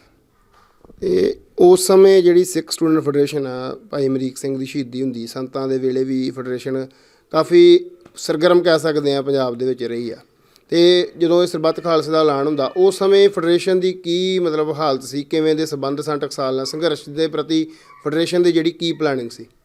ਉਦੋਂ ਦੇਖੋ ਜਿਹੜੀ ਫੈਡਰੇਸ਼ਨ 2 ਧੜਿਆਂ 'ਚ ਵੰਡੀ ਗਈ ਸੀ। ਇੱਕ ਪ੍ਰੀਜੀਡੀਅਮ ਬਣੀ ਸੀ, ਉਹ ਬਾਬਾ ਜੋਗਿੰਦਰ ਸਿੰਘ ਨਾਲ ਚੱਲਦੀ ਸੀ, ਬਾਬਾ ਜੀ ਨਾਲ ਰੋਡੇ ਵਾਲੇ ਸਿੰਘਾਂ ਨਾਲ, ਅਤੇ ਇੱਕ ਆਪਣਾ ਟਕਸਾਲ ਨਾਲ ਚੱਲਦੇ ਸਨ ਸਿੰਘ ਭਾਈ ਗੁਰਜੀਤ ਸਿੰਘ ਹਰੀਹਰ ਝੋਕ, ਇਹਨਾਂ ਟਕਸਾਲ ਨਾਲ ਰੱਖਿਆ ਸੰਬੰਧ। ਅਤੇ ਇਸ ਤਰੀਕੇ ਦੇ ਨਾਲ ਫਿਰ ਆਪੋ ਆਪਣੇ ਵਿਚਾਰ ਸੀ। ਉਸ ਤੋਂ ਬਾਅਦ ਇਹਨਾਂ ਸੋਚਿਆ, ਇਹ ਆ ਗਏ ਆਪਣੇ ਦਲਜੀਤ ਸੋਹਣੀ ਆ ਗਏ, ਚਰਨਜੀਤ ਚੰਨੀ ਹੋਣੀ ਆ ਗਏ, ਸੋਹਣੀ ਆ ਗਏ। ਇਹਨਾਂ ਨੇ ਇਸ ਪੰਥਕ ਕਮੇਟੀ ਦੇ ਸਿੰਘਾਂ 'ਤੇ ਕੁਛ ਅਦਲਾ ਬਦਲੀ ਕਰਨੀ ਚਾਹੀ ਵੀ ਕਿਸੇ ਤਰੀਕੇ ਅਦਲਾ ਬਦਲੀ ਕੀਤੀ ਜਾਵੇ। ਸੌਂ ਦੀ ਇਹ ਸਾਜ਼ਿਸ਼ ਸੀ। ਉਸਨੇ ਫਿਰ ਕੀ ਕੀਤਾ, ਇਹਨਾਂ ਨੇ 4 ਜਥੇਬੰਦੀਆਂ ਜਿਹੜੀਆਂ ਨੇ ਉਹਨਾਂ ਦਾ ਇਕਤਾ ਕਰ ਲਿਆ। ਫੈਡਰੇਸ਼ਨ ਨੂੰ ਇਹਨਾਂ ਖਾੜਕੂ ਰੂਪ ਦੇ ਦਿੱਤਾ। ਮਤਲਬ ਫੈਡਰੇਸ਼ਨ ਜੀ ਅਸੀਂ ਚਾਹੁੰਦੇ ਸੀ ਫੈਡਰੇਸ਼ਨ ਜੀ ਲੋਕਾਂ ਦੇ ਵਿੱਚ ਸਾਡੀ ਗੱਲ ਦੱਸੇ ਅਤੇ ਜਿਹੜੀ ਸਿਆਸਤ ਆ ਉਹ ਫੈਡਰੇਸ਼ਨ ਸੰਭਾਲੇ ਅਤੇ ਫੈਡਰੇਸ਼ਨ ਦੇ ਨੁਮਾਇੰਦੇ ਖੜ੍ਹੇ ਹੋਣ। ਸ਼੍ਰੋਮਣੀ ਕਮੇਟੀ 'ਚ ਵੀ ਫੈਡਰੇਸ਼ਨ ਕਾਬਜ਼ ਹੋਵੇ ਅਤੇ ਸਿਆਸਤ ਵਿੱਚ ਵੀ ਫੈਡਰੇਸ਼ਨ ਕਾਬਜ਼ ਹੋਵੇ। ਲੇਕਿਨ ਇਹਨਾਂ ਨੇ ਜਦੋਂ ਇਹ ਬੱਬਰ ਖਾਲਸਾ ਅਤੇ liberation force commando force Paramjit Panjwar ਨੇ ਲਾਭ ਸਿੰਘ ਦੀ ਸ਼ਹੀਦੀ ਤੋਂ ਬਾਅਦ ਉਹਨਾਂ ਨਾਲ ਰਲ ਗਿਆ ਅਤੇ ਰਲ ਕੇ ਇਹਨਾਂ ਨੇ ਫਿਰ ਫੈਡਰੇਸ਼ਨ ਦਲਜੀਤ ਸਿੰਘ ਪ੍ਰਧਾਨ ਬਣਿਆ। ਉਹ ਇਹ ਚਾਰੇ ਜਥੀਆਂ ਬੰਦਿਆਂ ਨੇ ਫਿਰ ਜ਼ਿੰਮੇਵਾਰੀਆਂ ਆਉਣ ਲੱਗ ਪਈਆਂ। ਉਹਦੇ ਕਰਕੇ ਫਿਰ ਫੈਡਰੇਸ਼ਨ ਜਿਹੜੇ ਸਿੰਘ ਨੌਜਵਾਨ ਸੀ ਉਹਨਾਂ ਨੂੰ ਭਗੌੜੇ ਹੋਣਾ ਪਿਆ। ਉਹ ਵੱਡੀ ਗਲਤੀ ਸੀ। ਉਸ ਤੋਂ ਉਪਰੰਤ ਇਲੈਕਸ਼ਨ ਦੀ ਗੱਲ ਚੱਲੀ 91 'ਚ ਅਤੇ ਉਦੋਂ ਇਹਨਾਂ ਨੇ ਫਿਰ ਕਿਹਾ ਵੀ ਅਸੀਂ ਬਾਈਕਾਟ ਕਰਨਾ ਵੋਟਾਂ ਦਾ। ਬਾਬਾ ਜੀ ਨੇ ਖਡੂਰ ਸਾਹਿਬ ਥਾਂ ਜਾ ਕੇ ਸਿੰਘਾਂ ਨੂੰ ਕਿਹਾ ਵੀ ਬਾਈਕਾਟ ਨਾ ਕਰੋ, ਤੁਸੀਂ ਮਾਰੇ ਜਾਓਗੇ, ਤੁਹਾਡਾ ਬਹੁਤ ਬੁਰਾ ਹਾਲ ਹੋਊਗਾ, ਵੀ ਸਰਕਾਰ ਉਹਨਾਂ ਦੀ ਬਣ ਜਾਣੀ ਆ ਅਤੇ ਤੁਸੀਂ ਸਿਵਲ ਸਮਾਨ ਦੇ ਜਿਹੜੇ ਬੰਦੇ ਉਹ ਖੜ੍ਹੇ ਕਰਕੇ ਅਤੇ ਸਰਕਾਰ ਬਣਾਓ ਆਪਣੀ। ਪਰ ਇਹ ਬਾਦਲ ਹੋਣਾ ਤੌੜੇ ਉਹਨਾਂ ਨੇ ਪਤਾ ਨਹੀਂ ਕਿਸ ਤਰੀਕੇ ਦੇ ਨਾਲ ਅੰਦਰ ਖਾਤੇ ਸਾਰਾ ਗਰੁੱਪ ਇਕੱਠਾ ਹੋ ਗਿਆ। ਕੰਨ ਵਿੱਚ ਸਭ ਤੋਂ ਵੱਡੀ ਗਲਤੀ ਜਿਹੜੀ ਸੀ ਰਾਜਨੀਤੀ ਦੇ ਵਿੱਚ ਹੋਈ, ਜਿਹੜਾ ਬਾਈਕਾਟ ਹੋਇਆ ਆ, ਉੱਥੋਂ ਹੀ ਮਾਰੇ ਗਏ। ਬਸ ਉੱਥੋਂ ਸਾਡੇ ਬਹੁਤ ਵੱਡੀ ਗਲਤੀ ਸਾਡੇ ਤੋਂ ਹੋਈ ਹੈ। ਨਹੀਂ ਤਾਂ ਉੱਥੋਂ ਅਸੀਂ ਰਾਜਨੀਤਿਕ ਦਾ ਜਿਹੜਾ ਯੁੱਗ ਸੀ ਉਹ ਪਲਟ ਦੇਣਾ ਸੀ। ਅਤੇ ਪਰ ਉਹ ਇਹਨਾਂ ਨੇ ਬਾਦਲ ਉਹਨਾਂ ਨੇ ਬਾਈਕਾਟ ਕਰਨ ਦਾ ਉਹਨਾਂ ਦਾ ਮਤਲਬ ਕੀ ਸੀ ਵੀ ਮੁੰਡੇ ਮਾਰੇ ਜਾਣ, ਖਾੜਕੂ ਮਾਰੇ ਜਾਣ ਅਤੇ ਸਾਨੂੰ ਰਾਜ ਭਾਗ ਮਿਲ ਜੇ। ਉਹ ਤਾਂ ਕਰਕੇ ਬਾਈਕਾਟ ਕਰ ਰਹੇ ਸੀ। ਉਹ ਗੱਲ ਬਾਬਾ ਜੀ ਸਮਝਦੇ ਸੀ। ਬਾਬਾ ਜੀ ਨੂੰ ਇਹ ਲੋਕ ਜਿਹੜੇ ਸੀ ਜਜ਼ਬਾਤੀ ਲੋਕ, ਖਾੜਕੂ ਸੀ, ਇਹ ਭੋਲਾ ਕਹਿੰਦੇ ਭੋਲੇ ਨੇ, ਉਹਨਾਂ ਨੂੰ ਸਮਝ ਕੋਈ ਨਹੀਂ ਗਈ। ਪਰ ਬਾਬਾ ਜੀ ਮਹਾਂਪੁਰਖ ਬ੍ਰਹਮ ਗਿਆਨੀ ਸੀ। ਉਹ ਅਗਲਾ ਭਵਿੱਖ ਜਾਣਦੇ ਸੀ ਸਾਡੇ ਅੱਗੇ ਕੀ ਹੋਣ ਵਾਲਾ। ਇਹਨਾਂ ਲੋਕਾਂ ਨੂੰ ਪਤਾ ਹੀ ਨਹੀਂ ਵੀ ਉਹ ਕਿੱਡੀ ਵਧੀਆ ਗਾਈਡੈਂਸ ਕਰ ਰਹੇ ਸਨ ਕੌਮ ਨੂੰ। ਪਰ ਇਹ ਲੋਕ ਜਥੇਬੰਦੀਆਂ ਵੱਖ ਬਣਾ ਕੇ ਇਹਨਾਂ ਨੇ ਸੋਹਣਾ ਨੇ ਇਹਨਾਂ ਨੇ ਟਕਸਾਲ ਤੋਂ ਅਗਵਾਈ ਪਾਸੇ ਕਰਨ ਦੀ ਕੋਸ਼ਿਸ਼ ਕੀਤੀ ਵੀ ਟਕਸਾਲ ਵਿੱਚ ਆਵੇ ਹੀ ਨਾ, ਵੀ ਮਹਾਂਪੁਰਖ ਨੂੰ ਵਰਤਿਆ ਹੀ ਨਾ ਜਾਵੇ। ਹੁਣ ਸੰਘਰਸ਼ ਦੀ ਮਾਰਗ ਦਾ ਟਕਸਾਲ ਆ। ਜਿਹੜਾ ਸੰਘਰਸ਼ ਆਰੰਭ ਕੀਤਾ ਟਕਸਾਲ ਨੇ ਕੀਤਾ, ਅਰਦਾਸ ਕੀਤੀ ਟਕਸਾਲ ਨੇ ਕੀਤੀ, ਉਹ ਪਾਸੇ ਕਿਵੇਂ ਹੋ ਸਕਦੀ ਸੀ? ਇਹਨਾਂ ਵੀ ਉਹਨੂੰ ਕਿਸੇ ਤਰੀਕੇ ਨਾਲ ਹੀ ਲੁਕੋ ਕੇ ਰੱਖ ਸਕਦੇ ਸੀ। ਲੁਕਾਉਣ ਦੀ ਬਜਾਏ ਇਹਨਾਂ ਨੇ ਉਹਨਾਂ ਖਹਿੜਾ ਛਡਾਉਣ ਦਾ ਕੰਮ ਕੀਤਾ, ਜਿਹਦੇ ਕਰਕੇ ਹੀ ਮਾਰੇ ਗਏ। ਮਹਾਂਪੁਰਖਾਂ ਦੀ ਕਰੋਪੀ ਆਈ ਸਾਡੇ 'ਤੇ। ਇਹ ਜੋ ਸੰਘਰਸ਼ ਚੱਲਿਆ ਕਹਿ ਲਓ ਵੀ ਸਰਬੱਤ ਖਾਲਸੇ ਤੋਂ ਲੈ ਕੇ ਅਤੇ 92 ਤੱਕ ਪੂਰਾ ਇੱਕ ਸ਼ਾਨਾ ਮੱਤਾ ਸੰਘਰਸ਼ ਪੰਜਾਬ ਦੀ ਧਰਤੀ 'ਤੇ ਸਿੱਖ ਨੌਜਵਾਨਾਂ ਨੇ ਖੂਨ ਡੋਲ ਵੀ ਜੰਗ ਲੜੀ। ਉਹਦੇ ਬਾਰੇ ਕੋਈ ਹੋਰ ਪਹਿਲੂ ਜੋ ਤੁਸੀਂ ਸੰਗਤ ਨਾਲ ਸਾਂਝਾ ਕਰਨਾ ਚਾਹੋ, ਜਿਹੜਾ ਜਥੇਬੰਦੀਆਂ ਨੇ ਜਿਵੇਂ ਕਾਰਜ ਕੀਤੇ? ਦੇਖੋ, ਜਿਹੜਾ ਸੰਘਰਸ਼ ਹੁੰਦਾ ਨਾ ਇਹ ਬ੍ਰਹਮ ਗਿਆਨੀ ਚਲਾ ਸਕਦਾ। ਸੰਤ ਬਾਬਾ ਜਰਨੈਲ ਸਿੰਘ ਖਾਲਸਾ ਬਾਰੇ 10ਵੇਂ ਪਾਤਸ਼ਾਹ ਨੇ ਸਾਖੀ ਵਿੱਚ ਲਿਖਿਆ, ਪ੍ਰਗਟੇ ਖਾਲਸਾ ਹਰਿਮੰਦਰ ਮੈਂ ਆਨ। ਕਿਉਂ ਲਿਖਿਆ? ਕਿ ਉਹ ਖਾਲਸਾ ਸੀ, ਅਸਲ ਖਾਲਸਾ ਸੀ। ਸੰਘਰਸ਼ ਬ੍ਰਹਮ ਗਿਆਨੀ ਉਹਨਾਂ ਨੇ ਜ਼ਿੰਮੇਵਾਰੀ ਕਿਉਂ ਦਿੱਤੀ ਬਾਬਾ ਠਾਕਰ ਸਿੰਘ ਨੂੰ? ਕਿ ਉਹ ਵੀ ਜਤੀ ਸਤੀ ਬ੍ਰਹਮ ਗਿਆਨੀ ਸਨ। ਹੋਰ ਕਿਸੇ ਨੂੰ ਵੀ ਦੇ ਸਕਦੇ ਹੋ, ਕਿਸੇ ਹੋਰ ਖਾੜਕੂ ਸਿੰਘ ਨੂੰ ਵੀ ਦੇ ਸਕਦੇ, ਨਹੀਂ ਦਿੱਤੀ ਉਹਨਾਂ। ਬਾਬਾ ਠਾਕਰ ਸਿੰਘ, ਸੰਤ ਜਰਨੈਲ ਸਿੰਘ ਨੇ ਹਥਿਆਰਬੰਦ ਸੰਘਰਸ਼ ਦਾ ਰੂਪ ਰੇਖਾ ਲੋਕਾਂ ਨੂੰ ਦਿਖਾਈ ਵੀ ਇਸ ਤਰ੍ਹਾਂ ਕਰੀਦਾ ਆ। ਅਤੇ ਬਾਬਾ ਠਾਕਰ ਸਿੰਘ ਨੇ ਮਹਿਤੇ ਦੇ ਵਿੱਚ ਗੁਰਮਤਿ ਪ੍ਰਚਾਰ ਨਾਲ ਤੋਰ ਕੇ ਅਤੇ ਸਿੰਘਾਂ ਨੂੰ ਬਚਾਉਣਾ ਅਤੇ ਸਰਕਾਰ ਨੂੰ ਬੁੱਧੂ ਬਣਾਉਣਾ, ਉਹ ਬਾਬਾ ਠਾਕਰ ਸਿੰਘ ਦੀ ਨੀਤੀ ਸੀ। ਅਤੇ ਇਸ ਤਰੀਕੇ ਦੇ ਨਾਲ ਅਸੀਂ ਬਾਬਾ ਠਾਕਰ ਸਿੰਘ ਦੀ ਅਗਵਾਈ ਛੱਡ ਦਿੱਤੀ। ਆਪ ਹੁਦਰੇ ਹੋ ਤੁਰੇ, ਆਪ ਹੁਦਰੇ ਹੋਣ ਤਰ ਕੇ 91 ਤੱਕ ਸਾਡਾ ਸੰਘਰਸ਼ ਜਿਹੜਾ ਸੀ, ਜਿਵੇਂ ਭਾਈ ਮਨਵੀਰ ਸਿੰਘ, ਲਾਭ ਸਿੰਘ, ਭਾਈ ਸੁੱਖਾ ਜੰਦਾ, ਇਹ ਸਾਰੇ ਸਿੰਘ ਜਿਹੜੇ ਬੜੇ ਸਿਆਣੇ ਸਨ, ਇਹ ਐਕਸ਼ਨ ਕਰਦੇ ਸਨ, ਇਹ ਚੌਧਰ ਨਹੀਂ ਸੀ ਲੱਭਦੇ। ਅਤੇ ਐਕਸ਼ਨ ਵੀ ਇਹਨਾਂ ਚੋਟੀ ਦੇ ਉਸ ਵਕਤ 91 ਤੱਕ ਕੀਤੇ ਨੇ, 91-92 ਤੱਕ ਦੁਨੀਆ ਜਾਣਦੀ ਆ। ਅਤੇ ਸਿੱਖ ਕੌਮ ਦੀ ਪੱਗ ਉੱਚੀ ਕੀਤੀ ਆ। ਬਾਅਦ ਦੇ ਵਿੱਚ ਫਿਰ ਕੰਟਰੋਲ ਨਹੀਂ ਰਿਹਾ, ਕਿਉਂਕਿ ਇਹ 4 ਜਥੇਬੰਦੀਆਂ ਨੇ ਕੰਟਰੋਲ ਕਰਨ ਦੀ ਕੋਸ਼ਿਸ਼ ਕੀਤੀ, ਪਰ ਇਹਨਾਂ ਤੋਂ ਵੀ ਕੰਟਰੋਲ ਨਹੀਂ ਰਿਹਾ।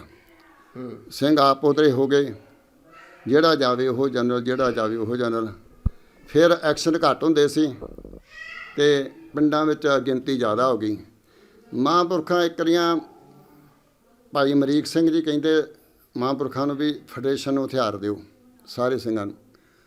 ਤੇ ਸੰਤ ਕਹਿੰਦੇ ਜੇ ਇਹਨਾਂ ਨੂੰ ਸਾਰਿਆਂ ਨੂੰ ਹਥਿਆਰ ਦਿੱਤੇ ਤੇ ਤਾਂ ਇਹਨਾਂ ਨੇ ਪਿੰਡਾਂ 'ਚ ਵੈਰ ਲੈਣੇ ਸ਼ੁਰੂ ਕਰ ਦੇਣੇ ਆ ਤੇ ਲੋਕਾਂ ਦੇ ਕਹੇ ਤੇ ਇੱਕ ਦੂਜੇ ਨੂੰ ਮਾਰਨਗੇ ਤੇ ਸਿਰਫ ਇੱਕ ਜ਼ਿਲ੍ਹੇ ਦੇ ਵਿੱਚ 3 ਆਦਮੀ ਹੋਣੇ ਚਾਹੀਦੇ ਨੇ। ਗਰੀਲਾ ਲੜਾਈ ਆਪਣੀ, ਇਹ ਕੋਈ ਪਹਾੜ ਨਹੀਂ, ਕੋਈ ਜੰਗਲ ਨਹੀਂ ਕਿ ਇੱਥੇ ਗਰੀਲਾ ਲੜਾਈ ਲੜਨੀ ਪੈਣੀ ਆ। ਇੱਥੇ 10-10 15-15 ਟੋਲੇ ਨਹੀਂ ਲੜ ਸਕਦੇ, ਇਹ ਮੈਦਾਨੀ ਇਲਾਕਾ ਆ, ਉਹ ਪਰਮਾਣੂ ਤਾਕਤ ਆ ਤੇ ਇਸ ਕਰਕੇ ਇੱਥੇ ਗਰੀਲਾ ਲੜਾਈ ਕਾਮਯਾਬ ਆ। ਮਹਾਂਪੁਰਖਾਂ ਦੀ ਇਹ ਨੀਤੀ ਸੀ। ਪਰ ਬਾਅਦ ਦੇ ਵਿੱਚ ਉਹ ਪਾਕਿਸਤਾਨ ਨੇ ਹਥਿਆਰ ਖੋਲ੍ਹ ਦਿੱਤੇ। ਪਹਿਲਾਂ ਸਾਨੂੰ ਅਸੀਂ ਤਾਂ ਮੁੱਲ ਲਿਆਉਂਦੇ ਰਹੇ ਉਦੋਂ, ਤੇ ਉਹਨੇ ਹਥਿਆਰ ਖੋਲ੍ਹ ਦਿੱਤੇ ਆ। ਮੁੜ ਕੇ ਉਹ ਫਿਰ ਜਿਹੜਾ ਜਾਂਦਾ ਸੀ ਲੈ ਆਉਂਦਾ ਸੀ। ਉੱਥੇ ਜਿਹੜੇ ਬੈਠੇ ਸੀ ਉਹ ਆਪੋ ਆਪਣੀਆਂ ਫੋਰਸਾਂ ਤੇ ਆਪਣੇ ਚੌਧਰਾਂ ਕਮਾਉਣ ਲੱਗ ਪਏ। ਉਹ ਫਿਰ ਸਾਰਾ ਸੰਘਰਸ਼ ਆਪੋਦਰਾ ਹੋ ਗਿਆ, ਜਿਹਦੇ ਕਰਕੇ ਸਾਨੂੰ ਅਨਮੋਸ਼ੀ ਦਾ ਮੂੰਹ ਵੇਖਣਾ ਪਿਆ। ਇੱਕ ਆਪ ਹੁਦਰਾਪਣ ਤੁਸੀਂ ਕਿਹਾ, ਇੱਕ ਜਿਹੜੀ ਇਲੈਕਸ਼ਨ ਤੋਂ ਬਾਅਦ ਬੇਅੰਤ ਸਿੰਘ ਦੀ ਸਰਕਾਰ ਆਈ, ਬੇਅੰਤ ਤੇ ਬੁੱਚੜ ਦੀ, ਜਿਹਨੇ ਮਤਲਬ ਚੋਟੀ ਦੇ ਖਾੜਕੂ ਸਿੰਘ ਹੀ ਦੇਖਦੇ ਆ ਕਿ ਸਰਕਾਰ ਬਣਨ ਤੋਂ ਕੁਛ ਮਹੀਨਿਆਂ ਬਾਅਦ ਸ਼ਹੀਦ ਹੁੰਦੇ ਆ। ਹੋਰ ਵੀ ਜਿਹੜੇ ਕੀ ਕਾਰਨ ਰਹੇ ਹੋ ਸਕਦੇ ਆ ਲਹਿਰ ਦੇ, ਜਿਹੜਾ ਥੋੜ੍ਹਾ ਜਿਹਾ ਢਲਾਣ ਵਾਲੇ ਪਾਸੇ ਨੂੰ ਜਾਣ ਨੂੰ ਜਾਂ ਹਥਿਆਰਬੰਦ ਸੰਘਰਸ਼ ਦੇ ਖਤਮ ਹੋਣ ਵੱਲ ਨੂੰ? ਸਭ ਤੋਂ ਵੱਡੀ ਤਾਂ ਦੇਖੋ ਸਾਡੀ ਜਿਹੜੀ ਰਾਜਨੀਤੀ ਸੀ, ਜਿਹੜਾ ਅਸੀਂ ਯੁੱਗ ਪਲਟਣਾ ਸੀ, ਉਹ ਸਾਡੇ ਤੋਂ ਬੜੀ ਵੱਡੀ ਗਲਤੀ ਹੋ ਗਈ ਸੀ। ਪੜਾਅ ਤੋਂ ਥੜਕ ਗਏ। ਬਾਈਕਾਟ ਜਿਹੜਾ ਚੋਣਾਂ ਦਾ ਸੀ ਉਹ ਸਾਨੂੰ ਲੈ ਕੇ ਬਹਿ ਗਿਆ। ਉਹ ਤੋਂ ਬਾਅਦ ਉਹ ਇਕੱਲਾ ਬੇਅੰਤ ਸਿੰਘ ਖਲੋਤਾ, ਉਹ ਕਾਮਯਾਬ ਹੋ ਗਿਆ। ਉਹਨੇ ਮਰਮਰਜੀਆਂ ਕੀਤੀਆਂ, ਮੁੰਡੇ ਮਾਰੇ। ਉਹ ਤਾਂ ਬਾਬਾ ਜੀ ਨੇ ਕਹਿ ਵੀ ਦਿੱਤਾ ਸੀ, ਜਿੱਦਣ ਬੇਅੰਤਾ ਮਾਰੇ ਬਣਿਆ ਮੁੱਖ ਮੰਤਰੀ, ਬਾਬੇ ਕਹਿੰਦੇ ਹੁਣ ਆਪਦਾ ਬਚਾਅ ਕਰਿਓ। ਆਂਦੇ ਸੀ ਹੁਣ ਉਹਨਾਂ ਮਰਜ਼ੀ ਕਰਨੀ ਆ। ਪਰ ਇਹ ਜਿਹੜੇ ਸਿੰਘ ਇਸ ਗੱਲ ਨੂੰ ਮੰਨਦੇ ਨਹੀਂ ਸੀ। ਇਹਨਾਂ ਇਹ ਜਿਹੜੇ 4 ਜਥੇਬੰਦੀਆਂ ਇਹ ਮਗਰ ਲੱਗ ਗਈਆਂ ਉਹਨਾਂ ਦੇ, ਬਾਦਲ ਨੂੰ ਟੌੜੇ ਹੋਣਾ ਦੇ, ਤੇ ਇਹਨਾਂ ਨੇ ਬਾਈਕਾਟ ਚੋਣਾਂ ਦਾ ਕਰ ਦਿੱਤਾ। ਉਹ ਬਾਈਕਾਟ ਕਰ ਗਏ। ਉਹੀ ਸੋਹਣ ਸਿੰਘ ਪੰਥਕ ਬੇਟੀ ਵਾਲਾ ਮੁੜ ਕੇ ਇਲੈਕਸ਼ਨ ਲੜਦਾ ਫਿਰ ਟੱਲ ਚੋਣ ਨਿਸ਼ਾਨ ਰੱਖਿਆ, 700 ਵੋਟ ਪਈ। ਉਹੀ ਫਿਰ ਮੁੜ ਕੇ ਕੀ ਫਾਇਦਾ ਹੋਇਆ? ਜਦੋਂ ਅਸੀਂ ਰਾਜਨੀਤੀ ਦੇ ਪੈਂਤੜੇ ਤੋਂ ਥੜਕ ਗਏ ਹਾਂ ਇੱਕ ਵਾਰੀਆਂ, ਫਿਰ ਸਾਡੀ ਉਹ ਹੱਥ ਚੀਜ਼ ਨਹੀਂ ਆਈ। ਔਰ ਜਿਹੜੀ ਸਾਡੀ ਮੂਵਮੈਂਟ ਸੀ ਖਾੜਕੂ ਲਹਿਰ ਦੀ, ਉਹ ਨੌਜਵਾਨਾਂ ਨੂੰ ਖੁੱਲ੍ਹੇ ਹਥਿਆਰ ਮਿਲਣ ਕਰਕੇ, ਜ਼ਿਆਦਾ ਗਿਣਤੀ ਹੋਣ ਕਰਕੇ ਅਸੀਂ ਕੰਟਰੋਲ ਨਹੀਂ ਕਰ ਸਕੇ। ਅਤੇ ਨੌਜਵਾਨ ਜਿਹੜਾ ਆ, ਇਹ ਤਾਂ ਦੇਖੋ ਜਦੋਂ ਹਥਿਆਰ ਆਉਂਦਾ ਨੌਜਵਾਨ ਕੋਲ, ਜਾਂ ਤਾਂ ਉਹਦੇ ਕੋਲ ਭਗਤੀ ਹੋਵੇ, ਸਿਮਰਨ ਹੋਵੇ। ਜੇ ਭਗਤੀ ਅਤੇ ਸਿਮਰਨ ਨਹੀਂ ਅਤੇ ਫਿਰ ਉਹ ਹਥਿਆਰ ਜਿਹੜਾ ਉਹ ਕਿਸੇ ਤਰੀਕੇ ਨਾਲ ਵਰਤ ਸਕਦਾ ਆ। ਮਹਾਂਪੁਰਖ ਜਿਹੜੇ ਅਸੀਂ ਦੇਖਦੇ ਰਹੇ ਹਾਂ ਵੀ ਜਿਹੜੇ ਸਿੰਘ ਐਕਸ਼ਨ ਕਰਕੇ ਆਉਂਦੇ ਸੀ, ਮਹਾਂਪੁਰਖਾਂ ਉਹਨਾਂ ਤੋਂ ਸਿਮਰਨ ਬਹੁਤ ਕਰਾਉਂਦੇ ਸੀ, ਬੰਦਗੀ ਬਹੁਤ ਕਰਾਉਂਦੇ ਸੀ, ਤਾਂ ਕਿ ਅਕਲ ਟਿਕਾਣੇ ਰਹੇ, ਅੰਦਰ ਹੰਕਾਰ ਨਾ ਪੈਦਾ ਹੋਵੇ। ਇਹਨਾਂ ਚੀਜ਼ਾਂ ਨੇ ਸਾਨੂੰ, ਮਹਾਂਪੁਰਖਾਂ ਦੀ ਗਵਾਹੀ ਬਹੁਤ ਜ਼ਰੂਰੀ ਸੀ ਸੰਘਰਸ਼ 'ਤੇ। ਲੇਕਿਨ ਉਹਨਾਂ ਦੀ ਗੈਰ ਹਾਜ਼ਰੀ ਦੇ ਵਿੱਚ ਬਾਬਾ ਠਾਕ ਸਿੰਘ ਦਾ ਵੀ ਇਹ ਖਾੜਕੂ ਜਿਹੜੇ ਆ ਅਗਵਾਈ ਛੱਡ ਗਏ। ਉਹਨਾਂ ਨੂੰ ਵੀ ਅੱਖਾਂ ਦਿਖਾਉਣ ਲੱਗ ਪਏ ਸਨ, ਲੇਕਿਨ ਜਿਹਦੇ ਕਰਕੇ ਸਾਨੂੰ ਇਹ ਸਾਰੀ ਮਾਰ ਪਈ ਆ। ਬਾਬਾ ਠਾਕਰ ਸਿੰਘ 2004 ਦੇ ਵਿੱਚ ਸੱਚਖੰਡ ਪੈਨਾ ਕਰਦੇ ਨੇ। ਉਹਨਾਂ ਨੇ ਮਤਲਬ ਕਹਿ ਸਕਦੇ ਹਾਂ ਕਿ 92-93 ਤੋਂ ਲੈ ਕੇ ਉਹ 10-11 ਸਾਲ ਦਾ ਸਮਾਂ ਵੇਖਿਆ। ਉਹਨਾਂ ਦੇ ਸਿੱਖ ਸੰਘਰਸ਼ ਬਾਰੇ ਜਾਂ ਜਿੱਥੇ ਜਾ ਕੇ ਲਹਿਰ ਖਲੋਤੀ ਆ, ਉਹ ਭਵਿੱਖ ਬਾਰੇ ਕੀ ਸੋਚਦੇ ਸਨ? ਤੁਸੀਂ ਉਹਨਾਂ ਨਾਲ ਰਹੇ ਹੋ, ਸੰਗਤ ਕੀਤੀ ਆ, ਉਹ ਮਤਲਬ ਉਹ ਭਵਿੱਖ ਬਾਰੇ ਕਿਵੇਂ ਦੇਖਦੇ ਸਨ ਇਹ ਸਾਰੇ ਲਹਿਰ ਨੂੰ? ਦੇਖੋ ਜੀ, ਸਾਡੀ ਕੌਮ ਦੇ ਵਿੱਚ ਨਾ ਤਾਂ ਇੰਨਾ ਜਾਤ ਸਤ ਕਿਸੇ ਕੋਲ ਸੀ, ਨਾ ਇੰਨੀ ਭਗਤੀ ਸੀ, ਕਿਉਂਕਿ ਉਹ ਮਾਂ ਦੇ ਪੇਟ 'ਚੋਂ ਜਨਮੇ ਹੋਏ ਇੱਕੇ ਰਸ ਵਿੱਚ ਸਨ, ਅਖੀਰ ਤੱਕ ਵਡੇਪੇ ਤੱਕ। ਉਹ ਕਹਿੰਦੇ ਸਨ ਵੀ ਸੰਤ ਜਰਨੈਲ ਸਿੰਘ ਜਿਉਂਦਾ ਆ, ਵੀ ਸੰਤ ਜਰਨੈਲ ਮਹਾਂਪੁਰਖ ਅਜੇ ਸ਼ਹੀਦ ਨਹੀਂ ਹੋਏ, ਅਜੇ ਆਪਣੀ ਅਰਦਾਸ ਪੂਰੀ ਕਰਨਗੇ, ਉਹ ਸਿੱਖਾਂ ਘਰੋਂ ਗੁਲਾਮੀ ਲਾਹ ਕੇ ਜਾਣਗੇ। ਫਿਰ ਮਹਾਂਪੁਰਖਾਂ ਨੇ ਕਈ ਵਾਰੀਆਂ ਪੱਤਰਕਾਰਾਂ ਨੂੰ ਕਿਹਾ ਵੀ ਕੋਈ ਮਾਈ ਦਾ ਲਾਲ ਆਵੇ ਅੱਗੇ ਅਤੇ ਕੌਮ ਦੇ ਘਰੋਂ ਗੁਲਾਮੀ ਲਾਹ ਕੇ ਦਿਖਾਵੇ, ਮੈਂ ਮੰਨ ਜੂੰਗਾ। ਹੁਣ ਅਸੀਂ ਵੇਖਦੇ ਹੀ ਹਾਂ ਵੀ ਆ ਜਿੰਨੇ ਸਿਆਸੀ ਜਾਂ ਜਿੰਨੇ ਪੜ੍ਹੇ ਲਿਖੇ ਜਿਹੜੇ ਆਪਣੇ ਚਾਤਰ ਬਣਦੇ ਨੇ, ਬਾਬਾ ਜੀ ਨੂੰ ਝੂਠਿਆ ਕਹਿੰਦੇ ਨੇ, ਉਹ ਅੱਗੇ ਆਉਣ, ਕੌਮ ਦੇ ਘਰੋਂ ਲਾਉਣ ਗੁਲਾਮੀ ਲਾਉਣ ਕਹਿੰਦੇ ਨੇ। ਕੌਮ ਪਿੱਛੇ ਕਰਤੀ ਬਾਬਾ ਠਾਕ ਸਿੰਘ ਨੇ। ਬਾਬਾ ਠਾਕ ਸਿੰਘ ਨੇ ਤਾਂ ਕੌਮ 2004 ਤੱਕ ਜਿਹੜੀ ਆ ਉਹਨੂੰ ਅਗਵਾਈ ਕੀਤੀ ਕੌਮ ਦੀ, ਅਤੇ ਸਰਬੱਤ ਖਾਲਸੇ ਕੀਤੇ, ਗੁਰਮਤਿ ਦਾ ਪ੍ਰਚਾਰ ਬੇਹੱਦ ਕੀਤਾ, ਰਾਗੀ ਪਾਠੀ ਤਿਆਰ ਕੀਤੇ, ਸੇਵਾਵਾਂ ਕਰਾਈਆਂ ਬੇਹੱਦ। ਕੋਈ ਕਰਕੇ ਤਾਂ ਦਿਖਾਵੇ ਹੋ ਜਾ ਗਈ। ਸਿਰਫ ਇਹ ਆ ਵੀ ਇਹ ਜਿਹੜੇ ਲੋਕ ਚਾਤਰ ਨੇ, ਛਾਤਰ ਲੋਕ ਨੇ, ਏਜੰਸੀਆਂ ਦੇ ਲੋਕ ਨੇ, ਉਹ ਇਸ ਕਰਕੇ ਬਾਬਾ ਠਾਕ ਸਿੰਘ ਤੋਂ ਇਹ ਅਗਵਾਈ ਖੋਹਣਾ ਚਾਹੁੰਦੇ ਸਨ। ਇਹ ਸਾਡੇ ਟਕਸਾਲ ਦੇ ਸਿੰਘ ਵੀ ਜਿਹੜੇ ਸੀ, ਉਹ ਵੀ ਮਹਾਂਪੁਰਖਾਂ ਦੇ ਬਚਨਾਂ ਤੋਂ ਉਲਟ ਹੋ ਗਏ ਸਨ। ਉਹ ਹੀ ਆਉਂਦੇ ਸੀ ਵੀ ਸੰਤਾਂ ਦੀ ਸ਼ਹੀਦੀ ਮਨਾਈ ਜਾਵੇ ਇੱਥੇ ਸਮਾਂ। ਹੁਣ ਉਹਨਾਂ ਮਨਾ ਲਈ ਤਾਂ ਕਿਹੜੇ ਹਾਰ ਪੈ ਗਏ ਉਹਨਾਂ ਨੂੰ, ਕਿ ਲੋਕ ਉਹਨਾਂ ਦੇ ਮਗਰ ਲੱਗ ਗਏ, ਸੰਗਤ ਉਹਨਾਂ ਦੇ ਮਗਰ ਲੱਗ ਗਈ। ਸੁੱਖ ਥੁੱਕਦੀ ਆ ਸੰਗਤ ਉਹਨਾਂ ਨੂੰ ਦੇਖ ਕੇ। ਲੇਕਿਨ ਉਹਨਾਂ ਦਾ ਹਾਲ ਵੇਖੋ ਕੀ ਹੋਇਆ ਆ। ਸੰਗਤ ਲਾਹਨਤਾਂ ਪਾਉਂਦੀ ਆ। ਕੀ ਆ ਉਹਨਾਂ ਨੂੰ ਕੋਈ ਸਤਿਕਾਰ ਮਿਲਿਆ ਕੌਮ 'ਚ? ਉਹਨਾਂ ਨੂੰ ਜਿਨ੍ਹਾਂ ਨੇ ਮਹਾਂਪੁਰਖਾਂ ਦਾ ਬਚਨ ਨਹੀਂ ਮੰਨਿਆ ਤਾਂ ਉਹਨਾਂ ਨੂੰ ਕੋਈ ਸਤਿਕਾਰ ਮਿਲਦਾ? ਉਹਨਾਂ ਅੱਜ ਸਭ ਲੋਕ ਲਾਹਨਤਾਂ ਪਾਉਂਦੇ। ਕੋਈ ਬਾਦਲ ਦਾ ਵੋਟ ਆਸਰਾ ਲੈ ਕੇ ਬੈਠਾ, ਕੋਈ ਕਿਸੇ ਰਾਜਨੀਤਿਕ ਲੀਡਰ ਦਾ ਆਸਰਾ ਲੈ ਕੇ ਬੈਠਾ ਆ। ਜਾਨ ਬਚਾਉ ਚਮੜੀ ਬਚਾਉਂਦੇ ਫਿਰਦੇ ਨੇ। ਇਸ ਕਰਕੇ ਜਿਹੜੇ ਭਗਤੀ ਵਾਲੇ ਮਹਾਂਪੁਰਖੇ ਨੇ ਉਹਨਾਂ ਦੇ ਬਚਨ ਸੱਚ ਹੋਣੇ ਆ ਅਤੇ ਸੱਚ ਹੋਣਗੇ। ਭਵਿੱਖ ਜਿਹੜਾ ਆ ਉਹ ਕਿਵੇਂ ਦੇਖਦੇ ਹੋ? ਜਿਹੜੀ ਕੌਮ ਆ ਬੜੇ ਵੱਡੇ ਸੰਕਟ ਦੇ ਦੌਰ 'ਚੋਂ ਲੰਘ ਰਹੀ ਹੈ, ਨਿੱਤ ਦਿਨ ਨਵੀਆਂ ਚੁਣੌਤੀਆਂ ਦਾ ਸਾਹਮਣਾ ਕਰਨਾ ਪੈਂਦਾ ਆ। ਭਵਿੱਖ ਕਿਵੇਂ ਦੇਖਦੇ ਹੋ ਤੁਸੀਂ ਸੰਤਾਂ ਦੀ ਸੰਗਤ ਬਾਣੀ? ਭਵਿੱਖ ਸਾਡਾ ਇਸ ਤਰ੍ਹਾਂ ਦਾ ਹਿਸਾਬ ਲਾ ਲਓ ਵੀ ਆ ਦੀਪ ਸਿੰਘ ਸਿੱਧੂ ਉੱਠਿਆ ਆ। ਸਿੰਘ ਭਾਵੇਂ ਮੋਨਾ ਘੋਨਾ ਸੀ, ਪਰ ਹਿਰਦੇ ਦੇ ਵਿੱਚ ਜਜ਼ਬਾਤ ਉਹਦਾ ਜਿਹੜਾ ਸੀ ਉਹ ਸਾਰੇ ਨੌਜਵਾਨਾਂ ਨੂੰ ਜਗਾ ਗਿਆ ਸਾਰੇ ਨੌਜਵਾਨਾਂ ਨੂੰ। ਔਰ ਅੱਜ ਕੋਈ ਵੀ ਮੋਨਾ ਘੋਨਾ ਨੌਜਵਾਨ ਵੇਖ ਲਓ, ਉਹਦੇ ਮੋਬਾਈਲ ਦੇ ਵਿੱਚ ਸੰਤ ਬਾਬਾ ਜਰਨੈਲ ਸਿੰਘ ਦੀ ਫੋਟੋ ਆ। ਉਹ ਸੰਤ ਬਾਬਾ ਜਰਨੈਲ ਸਿੰਘ ਦੇ ਬਚਨ ਸੁਣਦਾ ਆ। ਅਤੇ ਜਦੋਂ ਸੰਤ ਬਾਬਾ ਜਰਨੈਲ ਸਿੰਘ ਬੈਠੇ ਆ ਹਿਰਦਿਆਂ ਦੇ ਵਿੱਚ, ਤਾਂ ਸਾਡੀ ਸਿੱਖ ਕੌਮ ਦਾ ਭਵਿੱਖ ਕਿਉਂ ਨਾ ਉਜਲ ਹੋਊਗਾ? ਤੁਸੀਂ ਕਿਵੇਂ ਕਹਿੰਦੇ ਵੀ ਭਵਿੱਖ ਨਹੀਂ ਉਜਲੂਗਾ? ਲਾਜ਼ਮੀ ਹੋਊਗਾ। ਔਰ ਇਹ ਹਿੰਦੁਸਤਾਨ ਤਬਾਹ ਹੋ ਜਾਊਗਾ। ਖਾਲਸੇ ਦਾ ਰਾਜ ਆਊ ਲਾਜ਼ਮੀ। ਪਰ ਜਿਹੜਾ ਅਸੀਂ ਕਹਿੰਦੇ ਹਾਂ ਵੀ ਸਿਆਸਤ ਨਾਲ ਜਾਂ ਸੰਵਿਧਾਨ ਨਾਲ ਵੋਟਾਂ ਨਾਲ ਲੈ ਲਾਂਗੇ ਖਾਲਿਸਤਾਨ, ਭੁਲੇਖਾ ਕੱਢ ਦੇਣ। ਮਹਾਂਪੁਰਖਾਂ ਨੇ ਪਹਿਲਾਂ ਸਟੇਜਾਂ 'ਤੇ ਬਥੇਰੀ ਵਾਰ ਕਿਹਾ ਆ। ਬਾਬਾ ਸੰਤ ਬਾਬਾ ਜਰਨੈਲ ਸਿੰਘ ਨੇ ਵੀ ਸਾਨੂੰ ਲਾਲ ਕਿਲ੍ਹੇ 'ਤੇ ਝੰਡਾ ਚਲਾਉਣ ਲਈ ਲਾਸ਼ਾਂ ਦੀਆਂ ਪੌੜੀਆਂ ਬਣਾਉਣੀਆਂ ਪੈਣੀਆਂ ਨੇ। ਇਹ ਜਿਹੜਾ ਖਾਲਿਸਤਾਨ ਜਿਹੜਾ ਜਾਂ ਬਣਨਾ ਹੈ ਨਾ, ਇਹ ਬਹੁਤ ਵੱਡਾ ਖੂਨ ਡੁੱਲਣਾ ਫੇਰ ਬਣਨਾ। ਬਾਬਾ ਜੀ, ਇੱਕ ਜਿਹੜਾ ਫੇਕ ਐਨਕਾਊਂਟਰ ਕਹਿ ਸਕਦੇ ਆਪਾਂ ਨੂੰ, ਜਦੋਂ ਸਰਕਾਰ ਨੇ ਜਾਂ ਇੱਥੋਂ ਦੀ ਪੁਲਿਸ ਨੇ ਦਾਅਵਾ ਕੀਤਾ ਵੀ ਆਪਾਂ ਸੁਰਜੀਤ ਸਿੰਘ ਨਾਮ ਦੇ ਇੱਕ ਖਾੜਕੂ ਨੂੰ, ਜਿਹਦੇ ਸਿਰ ਤੇ 25 ਲੱਖ ਦਾ ਇਨਾਮ ਆ, ਉਹਨੂੰ ਅਸੀਂ ਮਾਰਤਾ। ਉਹ ਤੁਸੀਂ ਹੋ ਅਤੇ ਤੁਸੀਂ 1998 ਦੇ ਵਿੱਚ ਗ੍ਰਿਫਤਾਰ ਵੀ ਹੁੰਦੇ ਹੋ। ਇਹਦੇ ਬਾਰੇ ਜਾਣਕਾਰੀ ਦਿਓ ਵੀ ਇਹ ਕੀ ਪੁਲਿਸ ਨੇ ਜਿਹੜਾ ਆ ਇਹ ਕੀਤਾ। ਦੇਖੋ, ਦਾਸ ਦੀ ਜ਼ਿੰਦਗੀ ਜਿਹੜੀ ਆ ਉਹ ਸਤਿਕਾਰਯੋਗ ਬਾਬਾ ਠਾਕਰ ਸਿੰਘ ਨੇ ਬਚਾਈ ਆ। ਮੈਨੂੰ ਬਾਬਾ ਜੀ ਨੇ 91 ਦੇ ਵਿੱਚ ਇਹ ਕਹਿ ਦਿੱਤਾ ਸੀ ਵੀ ਗੁਰਨਾਮ ਸਿੰਘ, ਹੁਣ ਤੂੰ ਇੱਕ ਥਾਂ 'ਤੇ ਬੈਠ ਕੇ ਬਾਣੀ ਪੜ੍ਹ। ਹੁਣ ਸਿੰਘਾਂ ਵਿੱਚ ਈਰਖਾ ਬਹੁਤ ਵੱਧ ਗਈ ਆ ਅਤੇ ਇਹ ਕੰਮ 'ਚ ਮੁਸ਼ਕਿਲ ਚੱਲਣਾ ਹੁਣ। ਅਤੇ ਮੈਨੂੰ ਬਰਿਆਰੀ ਬਿਠਾ ਦਿੱਤਾ। ਬਰਿਆਰਾਂ ਦੇ ਵਿੱਚ ਸਰਕਾਰ ਨੂੰ ਪਤਾ ਲੱਗ ਗਿਆ ਵੀ ਗੁਰਨਾਮ ਸਿੰਘ ਬੈਠਾ ਆ। CID ਹੋ ਗਈ। ਬਾਬਾ ਜੀ ਨੇ ਰਾਤ ਪੰਡਤ ਬਖਸ਼ੀਸ਼ ਨੂੰ ਸੱਦਿਆ, ਭੇਜਿਆ 11 ਵਜੇ ਭੇਜ ਕੇ ਅਤੇ ਮੈਨੂੰ ਉੱਥੋਂ ਆਂਦੇ ਵੀ ਗੁਰਨਾਮ ਸਿੰਘ ਭੱਜ ਆ ਇੱਥੋਂ। ਮੈਂ ਕਸ਼ਹਿਰਾ ਪਰਨਾ ਲੈ ਕੇ ਉੱਥੋਂ ਨਿਕਲ ਗਿਆ ਹਾਂ ਅਤੇ ਤੜਕੇ ਆ ਕੇ ਗੋਬਿੰਦ ਰਾਮ ਨੇ ਘੇਰਾ ਪਾ ਲਿਆ ਬਰਿਆਰੀ। ਉੱਥੋਂ ਮੈਨੂੰ ਮਹਾਂਪੁਰਖਾਂ ਨੇ ਬਚਾਇਆ। ਫਿਰ ਮੈਂ ਭੰਡਾਰੀ ਮੈਨੂੰ ਮਹਾਂਪੁਰਖਾਂ ਨੇ ਰਾਤ ਸੁਨੇਹਾ ਕਰਕੇ ਪਾਸੇ ਕੀਤਾ।